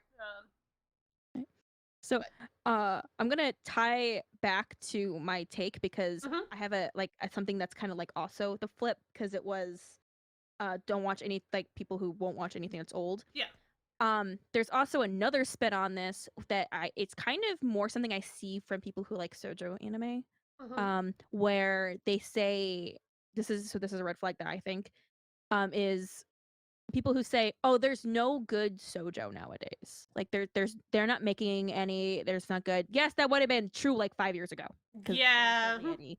But there has been so much in this past year that, and they're all pretty. There's been one or two of like fallen flat, but like most of them are pretty decent. And I'm Mhm. like, okay, you're if you're still saying this and you really truly believe this, you're not trying to find them. Like you're Right. just saying this because you're saying this. Like there's some really good ones coming out. You just have to watch them. Like they're available. They're not hiding anywhere. They're all out there for us to easily access. Like you just have to access them. That's Right. it. Like don't stop. You can stop saying that. Like there is some good ones that have come out. Granted, not as many as shonen and seinen still, but like there still is a lot more than what there was. Oh yeah, for And they sure. are pretty good. And so that is like another flip on that is like saying, oh, only the old sojo is good. Like, no, like the new ones are good too. Yeah, and I've seen that a lot of my my recommended for YouTube of just like a lot of channels being like, oh yeah. I mean, granted, I feel like, and this is again slightly off topic, I guess. I'm sorry, but No, like you're good. I feel like half of my recommendations when it comes to shojo manga for YouTube is either a bunch of people complaining that shojo isn't good anymore, or it's the flip side of people complaining that shojo is toxic because oh my god, there's an age gap. Oh my god, he's her teacher. Oh my god, what were they thinking doing this abusive groomer thing? Like, Because these are girls' fantasies. Were you not a 15-year-old who had these fantasies? Bitch, I was a 15-year-old girl and I definitely had these fantasies. That's what they are. They're not yeah, meant any more than that. They are meant to cater to these fantasies of teenage girls. yeah, and it's like it goes back to And your hot take and from last episode where you were like, "Oh yeah, it's okay to like something problematic in a show that isn't." You yeah, know. because it's not a lot of the times the context you're putting it in is not at all the context that it actually is in. Mm-hmm. So that's that a lot of it is they're it's people who have these fantasies, and if the kids are having these fantasies, there needs to be something there for them to fulfill that, because otherwise then kids do end up in these dangerous situations because they're curious on their own instead of living it through fiction. Yeah. That is why this content's not bad, because it helps people channel this energy and these thoughts towards things that are not real so they don't do them in person, Mm-hmm. and that's why it's important. I'm gonna um be real. Most of the shojo romance that I read are probably some of the most problematic ones. I've read a mix of both. Yeah. So I know most of the ones I have been reading recently are like, well, they're like brand spanking new, and they're really good. But there's also a good dose of ones that are Yeah. problematic. There's I know a big one coming up that people are talking about and really shitting on, and I yeah, it's recently finally ooh. finished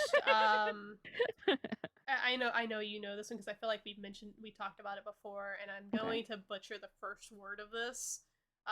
Dengoku Daisy or Dengeki Oh, Daisy. Taikiki Daisy! Yeah.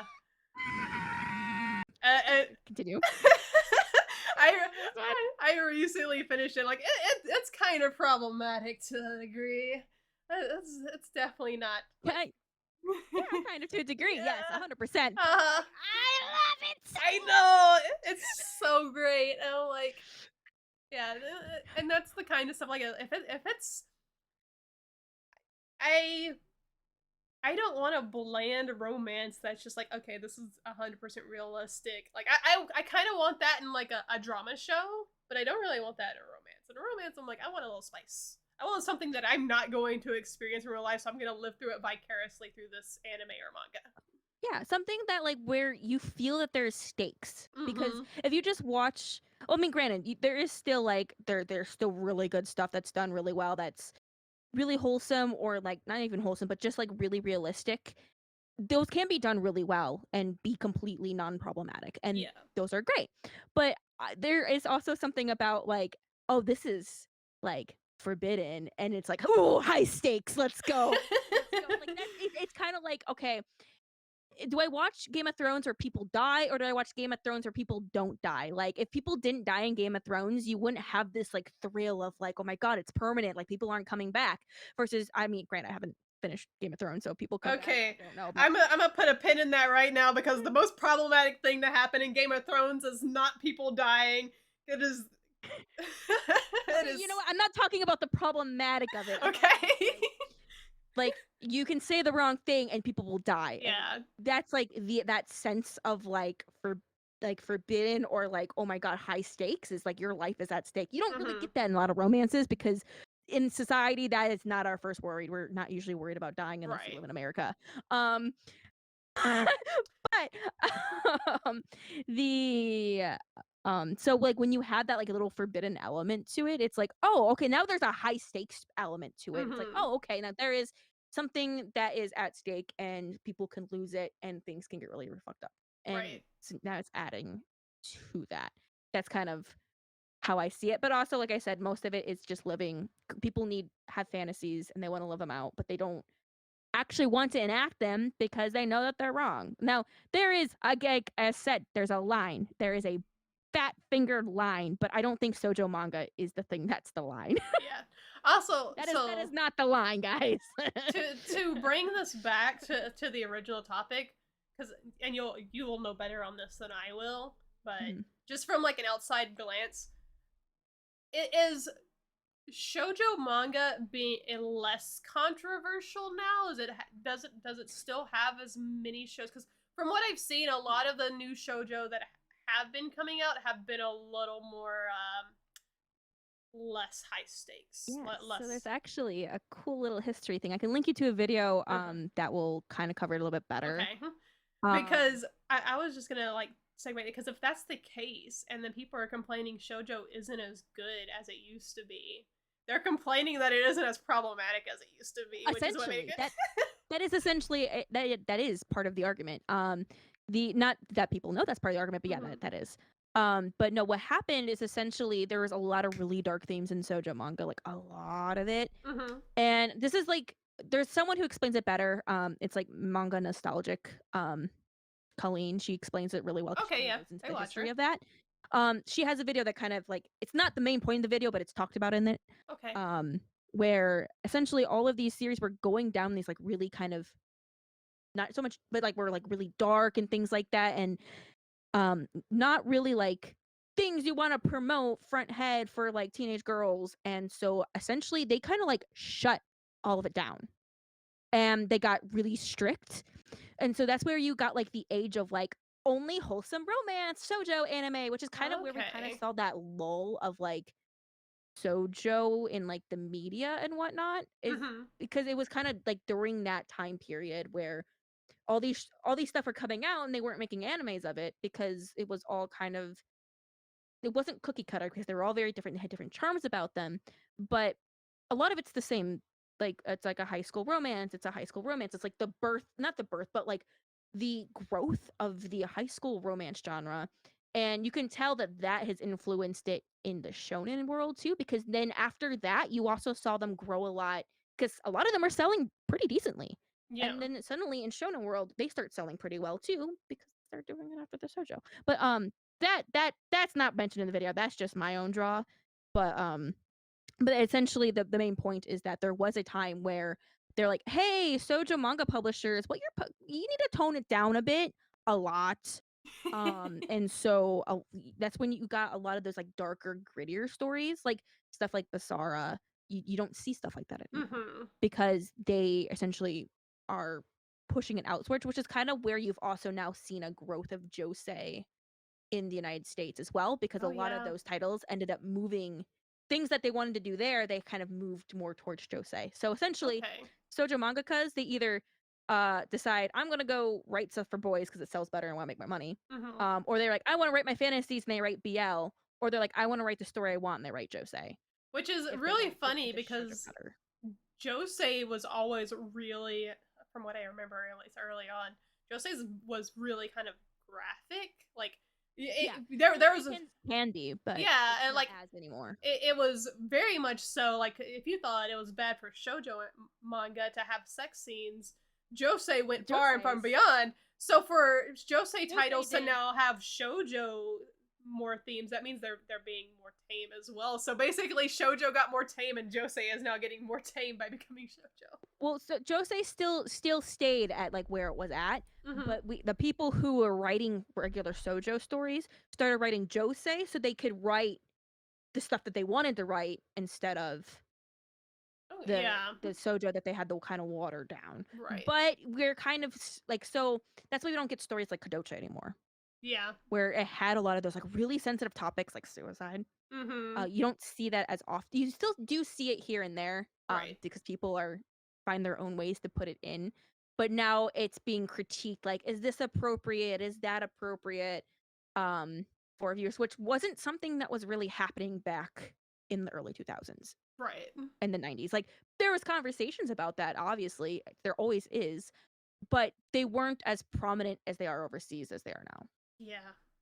So, that's kind of the gist of why Soja manga kind of has a shift. Like I said, I'm paraphrasing stuff that I've learned from someone who actually did more actual research into it.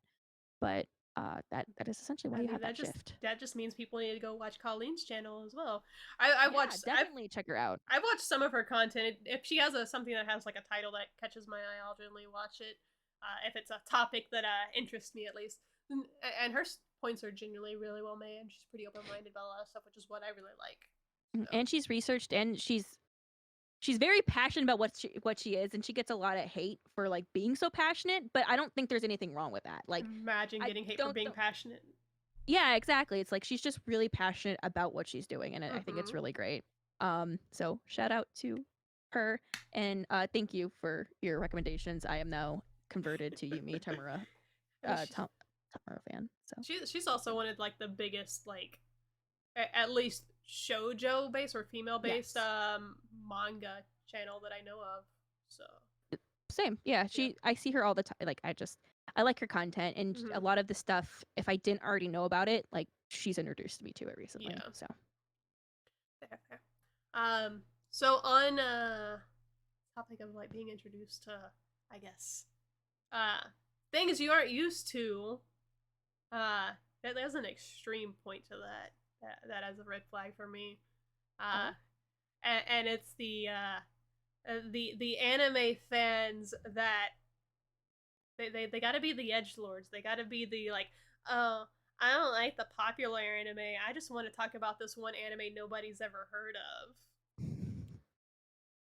You know which ones I'm talking about. You know, the ones that like they only talk about the niche anime that nobody gives a shit about. Which to credit, I watch a lot of stuff that people don't really watch. That isn't really popular. I tend to stay away from like the more mainstream stuff.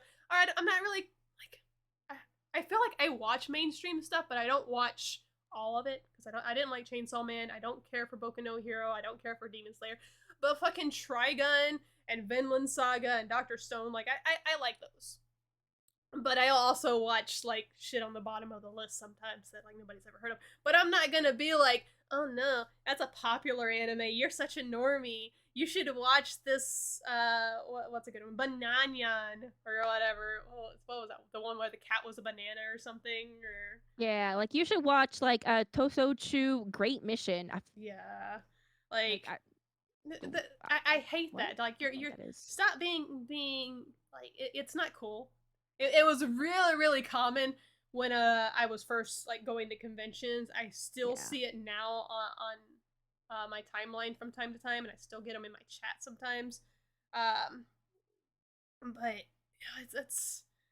it gets bad. It's not. It's cool to like anime that aren't popular. I'm all for like you can even like stuff that's bad as long as you admit that it's bad. I don't shit on Yeah. people for liking isekai. I shit on people for saying that they're good and telling me I should watch them that I don't like them. That's a whole other bag of worms there. But like don't try and act like you're some high superior asshole that just because you don't watch Attack on Titan, you think Attack on Titan's bad, but oh god, what was that? What was that one? Uh oh my god.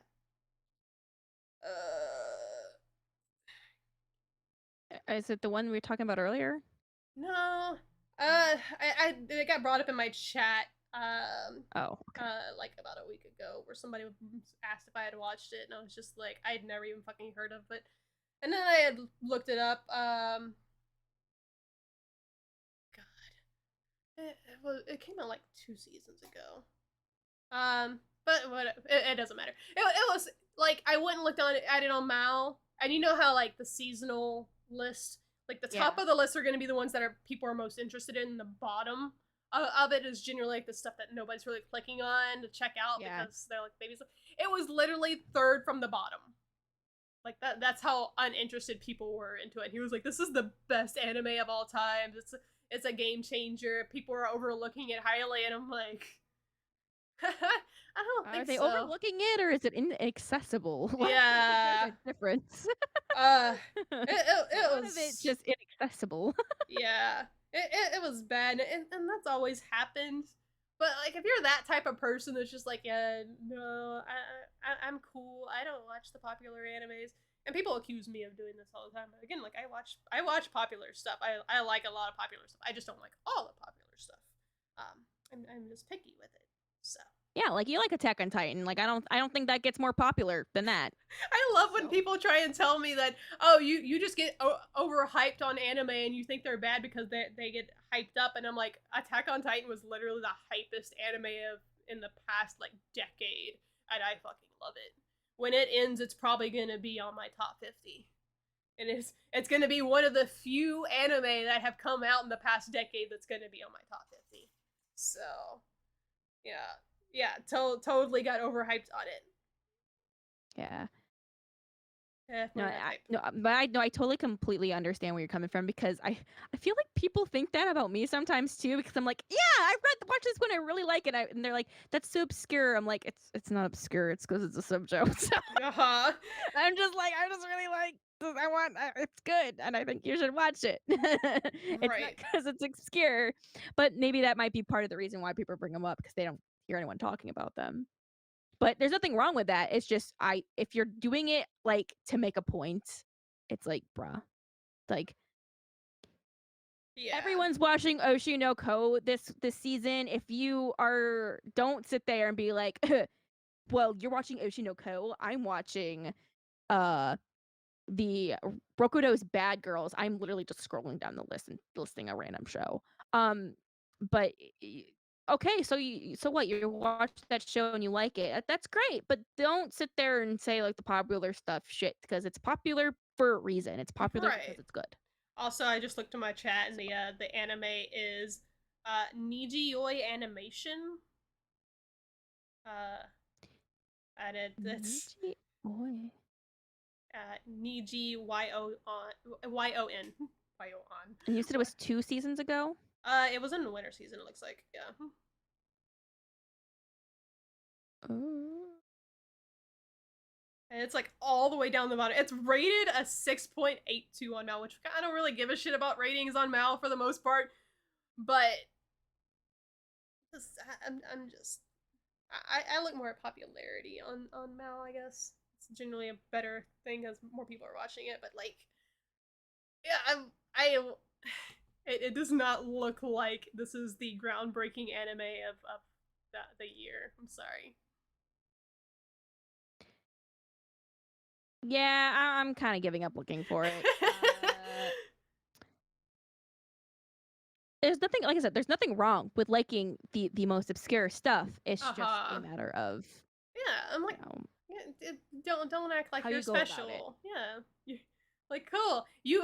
I fully like support people going kind of outside of the realm of what is widely talked about and watching other things in the season because there's a bad habit within the anime community of like, okay, these are the two anime that everyone's talking about, so these are the only two anime I'm gonna watch. Um, and then ignoring everything else, or like, oh, I'm gonna watch all the isekai from this series, but I'm not gonna watch anything else. Or like, there's credit for being able to like, okay, this just looks like something that I am into, and I'm gonna enjoy it. But don't shit on things that are popular just because they're popular and think that you're like some god of anime to like because you only watch this bottom tier bullshit. Yeah. And it's just no one is better than anyone for what they watch or what they read. I disagree. I'm better than everybody. Then I'm better than you.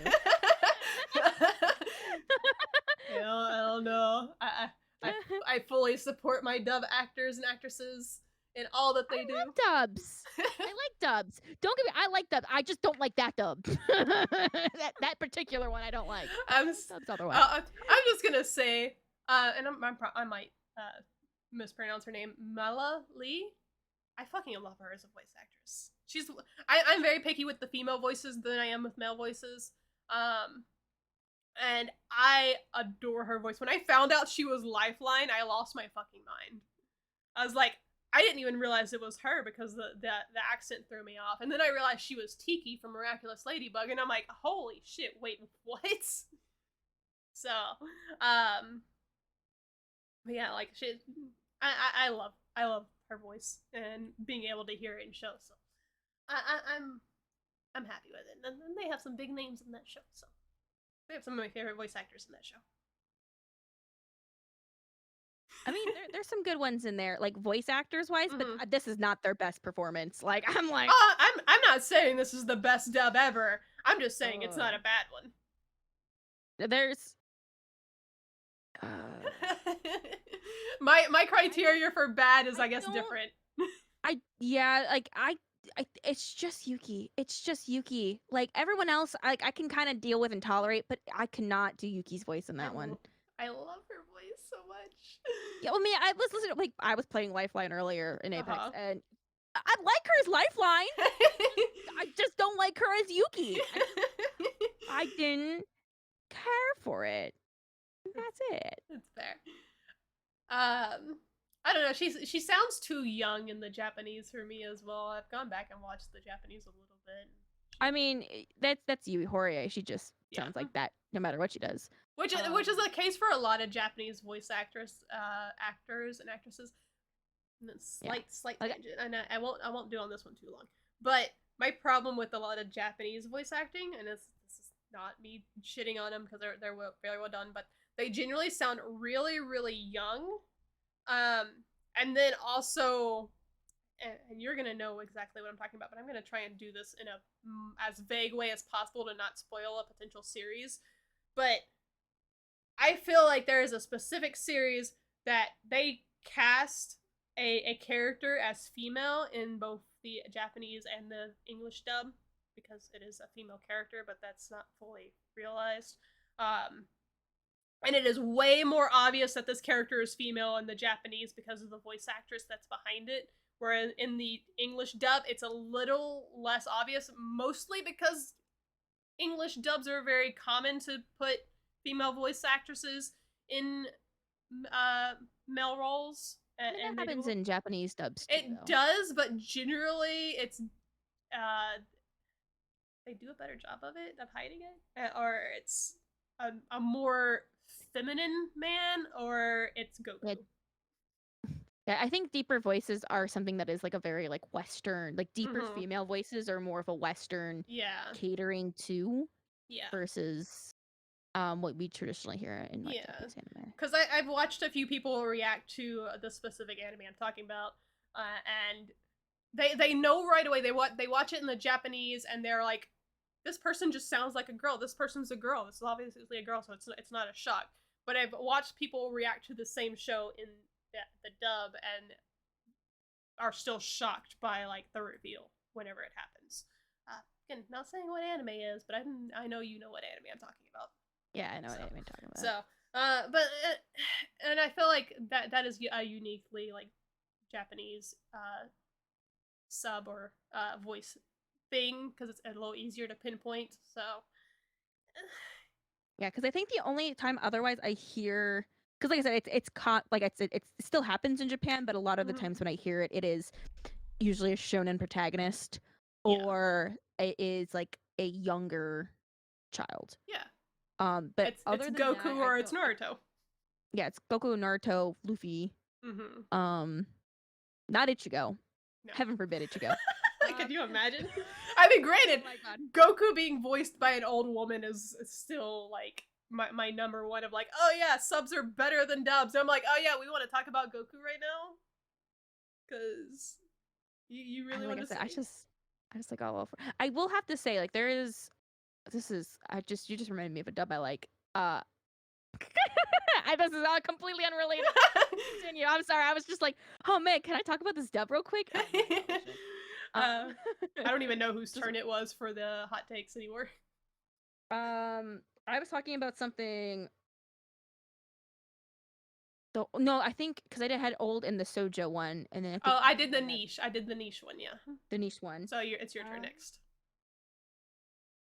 If you have I don't have a whole lot left. Okay. I think the last one I have is that we haven't already kind of touched on is that to me it's a red flag if you watch Fruits Basket and you think it's bad. Now you don't have to like it. You can be like, oh, I watched Fruits Basket, it wasn't for me. Like, what? Okay, that's fine. That's respectable. You know, that's fine. It's not for everyone. If you tell me it's bad, red flag, you're dumb. Yeah.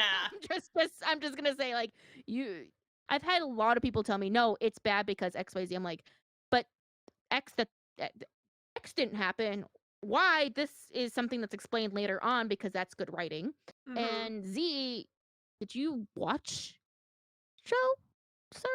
Right. Like, that it's just that, and I've had someone straight up tell me it to my face. Someone I was close with, and they're like, "Oh yeah, I like Fruits Basket, but I thought the whole middle part was unnecessary."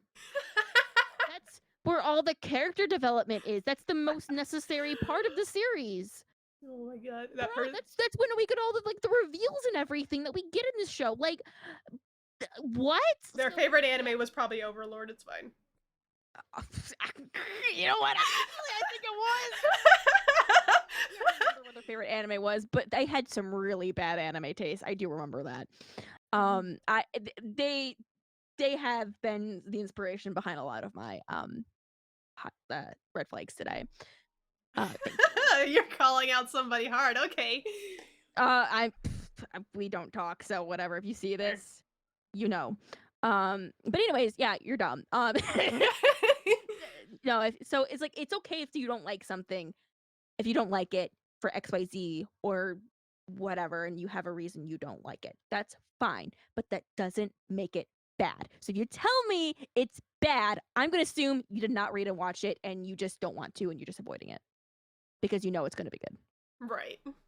Yeah. So yeah, you can not like it, but you can't tell me it's bad. I agree. I think it's a really bad problem just in general within the anime community of not knowing the difference between something that you don't like versus something that is bad. Yes. Because I have openly said, like, I don't like series, but I've never said they are bad. There's also ones you've said are bad that I'm like, I don't quite agree with that. I agree with you not liking them, but like, well, so we had one last episode, and I realized I got stuck when I was editing the episode. Because we were talking about Promise to Neverland, and you were questioning why I had it rated a 9. and I'm still confused on why it was rated because I haven't rated anything I've watched recently. Mhm. I would say I'd probably rate it at like a 7 or anything, but I don't like it because of the small children, but I don't think it's a bad show, and I try and keep my Mal ratings based off of if I think it's a good show or not, unless I'm Mhm. doubling down on like a point of like, okay, this community pissed me off, I'm now rating Full Metal Alchemist Brotherhood a 4. Oh yeah. I do that a lot, or if I'm super passionate about a show, my bias will leak in. But I do keep my ratings on Mal for the most part. Just like, do I think this is a good show? Yes. Do I think it's a bad show? Yeah. Does that change how I like it? Not really.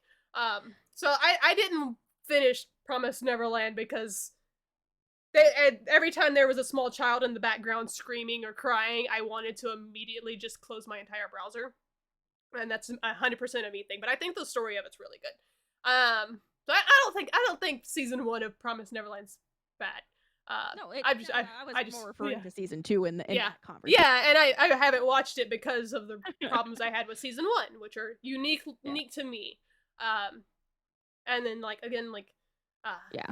but there are shows that I still think Boku no Hero's bad. I'm sorry. Still think Demon Slayer's bad. I'm sorry. JJK I don't like, but I don't think it's bad. Yeah. It's not done in a way I like. I mean, I can agree with you there, but that's just because it's just to me, it's just a bunch of different things that already exist, Yeah. and it doesn't bring anything new or original to the table. I think it plays out a few things, but that's a different conversation. I'm like, even JoJo's. I don't think JoJo's is a bad anime. I will not continue watching it. I'm sorry. I cannot. I made it to part 3 and I can't go any further. I don't think it's bad though. I understand why people like it. And there's a lot of people that don't understand that difference of like, okay, you can not like something, uh, and it It not doesn't be make for it you. bad. Yeah, it's like I can respect something for what it is, for it being unique, for its art style, for its characters. I just don't like those characters. Yeah. And people are really dumb, and people just need to learn the difference between their favorite and something that's actually good. Because it's also Yeah. it's really okay to like bad things. Again, you can like shitty isekais. Just admit that they're shitty. Yeah, I like I can like Sword Art Online, and I can admit that it's really shitty in certain yeah. parts. I fucking binged watched First Love Monster, which is god awful.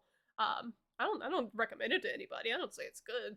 That's the epitome of a problematic I show. I mean, I really liked Brothers Conflict, but not because it was good. Yeah. I mean, we both watched Brothers Conflicts for probably the same reason. So Yeah, it's like, well, yes, kind of some, yeah, yeah, yes, no, yeah. I mean, we probably have different favorites in that. Actually, no. I think our Actually, no, favorites are the same. I think we have the same. No, Yeah. our favorites are close. They're not the same, but they're close. Is your favorite not the triplet? Oh yeah, it is the triplet. Oh, okay, yeah, same one. Yeah. I thought like I thought you were a different one, the triplets, for some reason. oh no, I love all 3 of the triplets, but my favorite is the one. That's my favorite too. Yeah. That's not who I think she should end up with, but that's my favorite one. I mean, is it bad I want her to end up with the squirrel? Yes. Actually, no, that's better than the child, so I guess that's fine. Oh, speaking of voices and anime that don't fit, can we talk about that child's voice actor? Oh no, I love the dub. The dub is so funny. The dub's great, but oh my god, that voice. I had to, like, that is one of the dubs I just go back and I listen to if I want a good time. I'm like, this is just hysterical. That's great. That's one of those ones where the dub's kind of not good, but Oh it no, kind of I adds think the charms. dub's fantastic. It has a great cast. It has It, literally it has an all-star cast, but it has an all-star cast. there are three Like, specific, terrible show. like granted there's a large cast for this, but there are 3 voices that bother me in that one. One of them is personal bias, but Yeah. that is all. There's some that I'm like, oh, I don't like this at all, no, and but then you're just like, oh, but this is hilarious. God, Yeah. it's so funny. It God, really is. if you ever want to have a good time with your friends, just watch that show and just go ham. And like don't have it be like a silent watch. Like have it be like one of those like you're talking shit the entire like that Oh, is one of the funnest anime watching experiences of my life.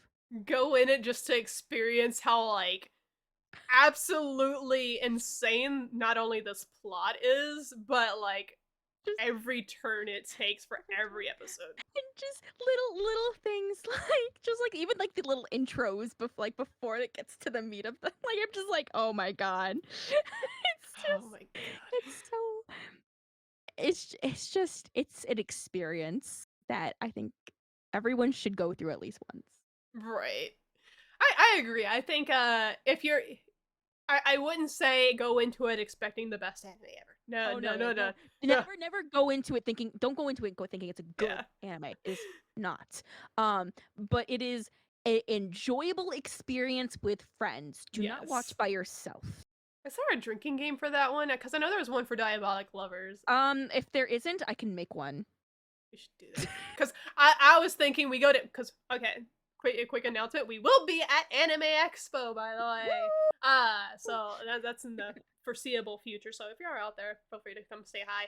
But I was thinking if we can rig it somehow, 'cause we can watch Diabolic Lovers and have the drinking game in the hotel room one of the nights. Yes. And die on the first episode. Oh my god. I have been low key. I've never watched Diabolic Lovers. You're not missing Been much. wanting to because it looks like a train wreck and I love a good train wreck sometimes. And 3, I'm very glad I'll have someone to watch this and drink to it with. Yeah. So that'd be great. But also, good luck. Yeah, yeah. Oh my god. But yeah, no, so trashy anime. Also, who started us off with the bad takes? I know you did the opening one, but who did the actual first I bad had take? well, my first one technically was one. But Okay. I think you wait. It's my first one. As we try and remember the episode. No, I think I might have still started it. Okay.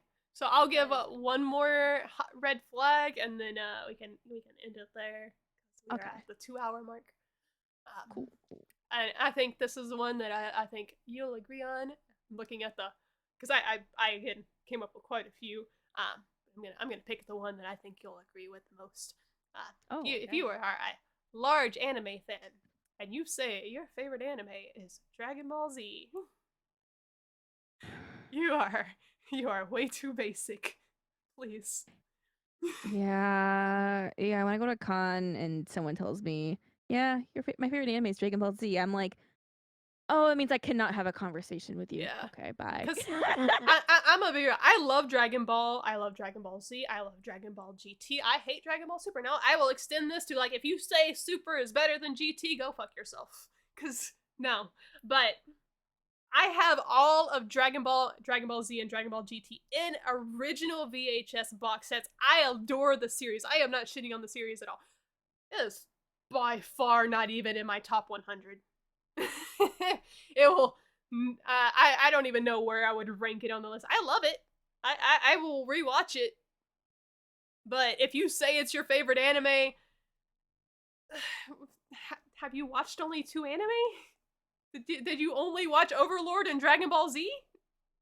Because yeah, Dragon Ball Z would be the better pick. But I want to meet someone someday, and the only 2 anime they've seen is Overlord, Super Niche Isekai, to Dragon Ball Z. Like, you might be a walking red flag, but I want to meet you. To be fair, that might actually happen because a lot of the people I've gotten to watch anime before, the only anime they have watched was Dragon Ball Z. They've never watched anything beyond that.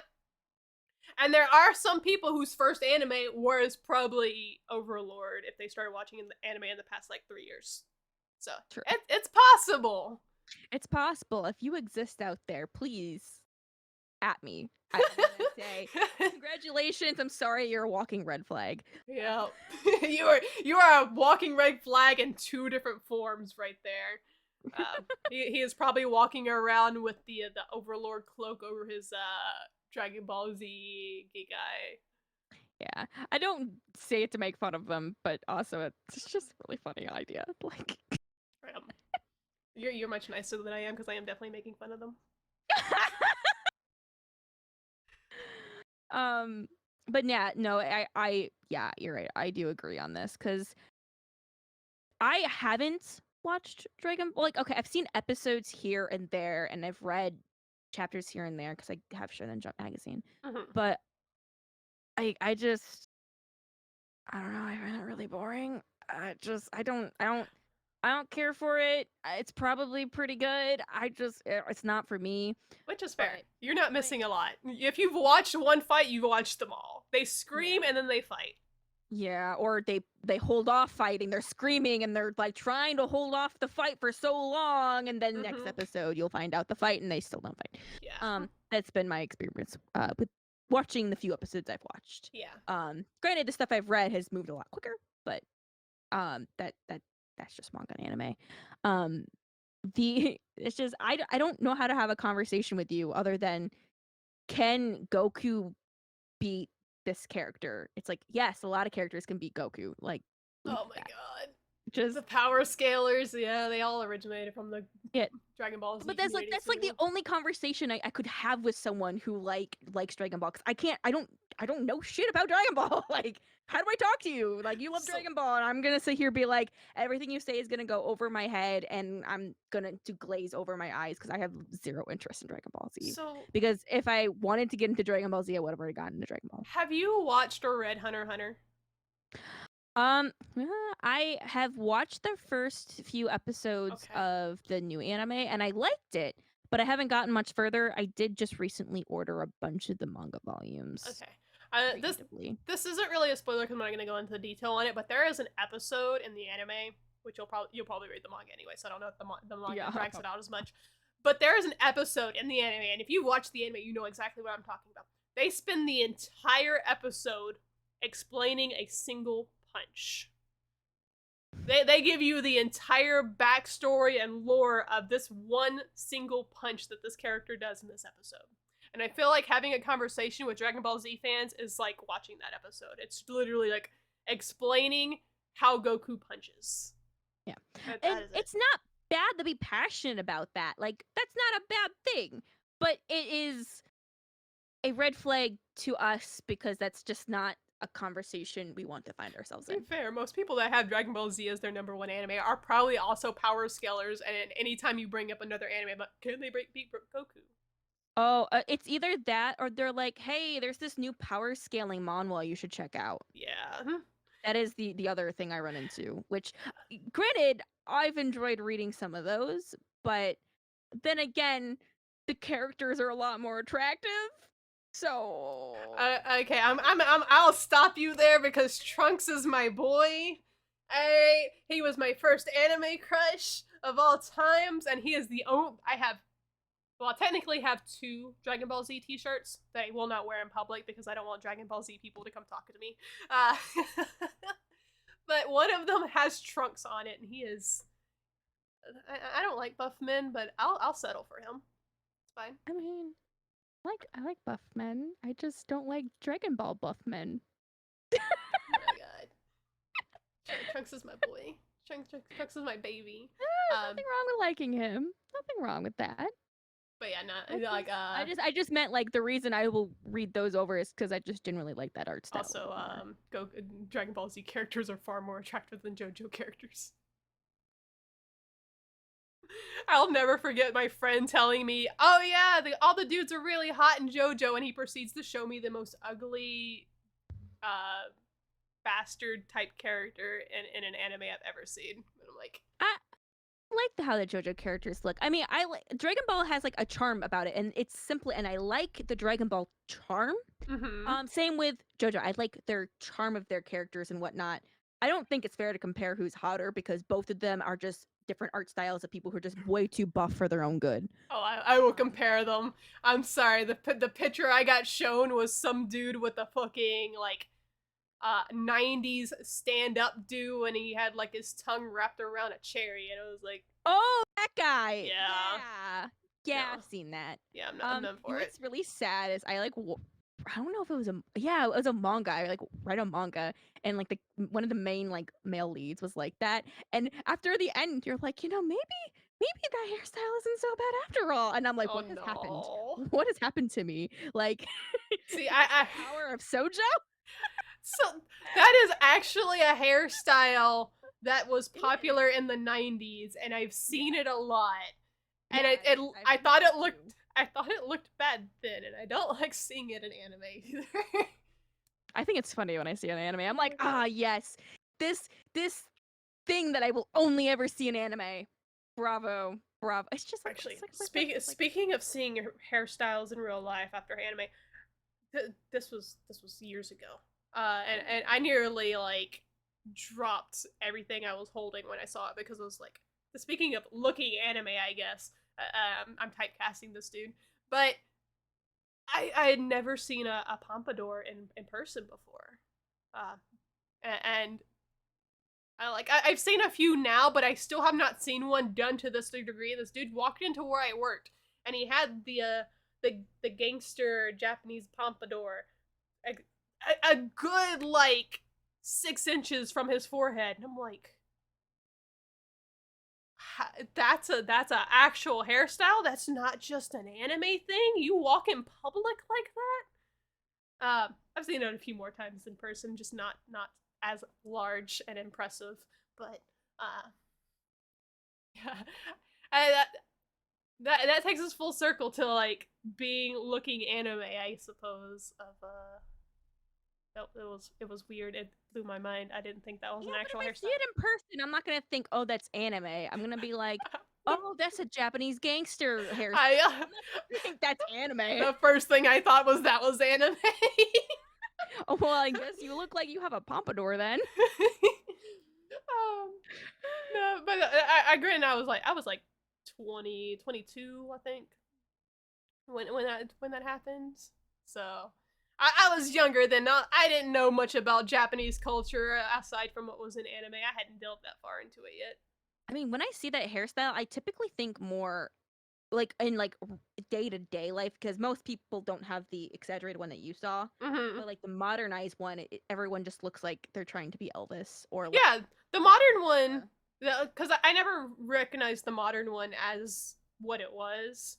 Yeah. Seeing it that exaggerated is what was just like It's like that's anime. We're sitting in Yu-Gi-Oh territory here. What the heck? I mean, I immediately would have been like gangsters. Uh-huh. So, but yeah, no, so seeing anime hairstyles in real life, definitely kind of weird. Even if it's not actually an anime hairstyle, it's not like somebody's walking around with like Yu-Gi-Oh hair or Goku hair. But Oh, oh, oh. Actually, no, I know what you mean. Actually, no, I have told someone they looked anime before. oh no, And it was so have you watched Tokyo Revengers? I'm currently watching Tokyo Okay, I Revengers. thought you were. Yeah, cool, perfect. So I when I first started working where I currently work, which I will not name, Mm-hmm. um, one of the people who worked there who no longer work there, I like would stare at them because they looked exactly like Mikey. Oh my Not Mikey, god, I'm sorry. Not like Mikey, I'm sorry. They looked like what's the main character's name? Not Mikey. They I'm gonna be real. I don't really remember because he's like the most uninteresting character of the entire series. Takemichi, Okay. that's what it is. He so he looked like Takemichi and every time I looked at him I'm just like, "Oh my god, he looks like a and then there was just one day, like it was like months after I started and I just like looked at him and I'm like, "Have you ever watched or read Tokyo Revengers?" And he's like, "No, I because I knew he watched and liked anime." Mm-hmm. He's like, "No, never have." And I was like, "Oh, I'm surprised." And he's like, "Why?" I'm like, "Cause you kind of look like the main character from that anime with your haircut." And by the way, after that, he slowly started growing out his haircut. Well, I'm gonna be real. Like you can say somebody looks like an anime character, and that's one thing. Saying you look like a main character, I feel like is more of an insult. I'm like, "You look like the main character of Tokyo Revengers, Takemichi." Because I also at that time, like I when I first started working there, I was reading Tokyo Revengers for the first time. So it was like it was fresh on my mind. Like it was even before I started reading it actually. It was like fresh on Mm-hmm. my mind. I think that's and why I ended up reading it was because I kept getting the reminder I should probably read Tokyo Revengers. just across the aisle. Oh my gosh. Um But yeah, no, I remember I told him like, I kind of look like that anime character. And it was like, oh no, wait, there is someone who kind of like looks anime, but like look like a character. It's not like they just looked anime. Shio has a red flag confirmed. I have lots of red flags. Likewise. Anyways, want to take us out of this?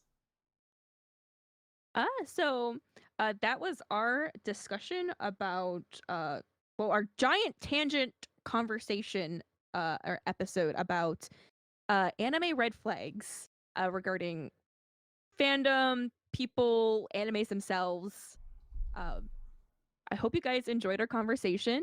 Um, Big announcements that we made today was that I'll be at Anime STL and that we will both be at Anime Expo in July. You can listen to this episode on YouTube and you can listen to it on Spotify. We did just get added on Spotify. I will Ooh. work on the Google Play still. I'm having problems with it. Yeah, once we'll let you know. Once we're available on more platforms, we'll also tweet about it. So make sure you follow us at RiceCon Podcast, not RiceCon Pod. I keep saying that, but it's RiceCon Podcast. Is our URL. So make sure you follow us on Twitter. Give us a like. We also share little clips here and there. And you get to see us argue even more than what we already do. You want the highlights of our more aggressive moments? Yes, our more aggressive moments or just moments that we have a tangent thought that fits in a minute and 30 seconds. Well, I gotta love you, Twitter. Gotta love Twitter. But that is all we have for you today. We hope you guys have a wonderful day. I'm Shio, and this is. I'm Cyan Kincaid. Right. Hope you guys have a wonderful night. Bye bye. Bye.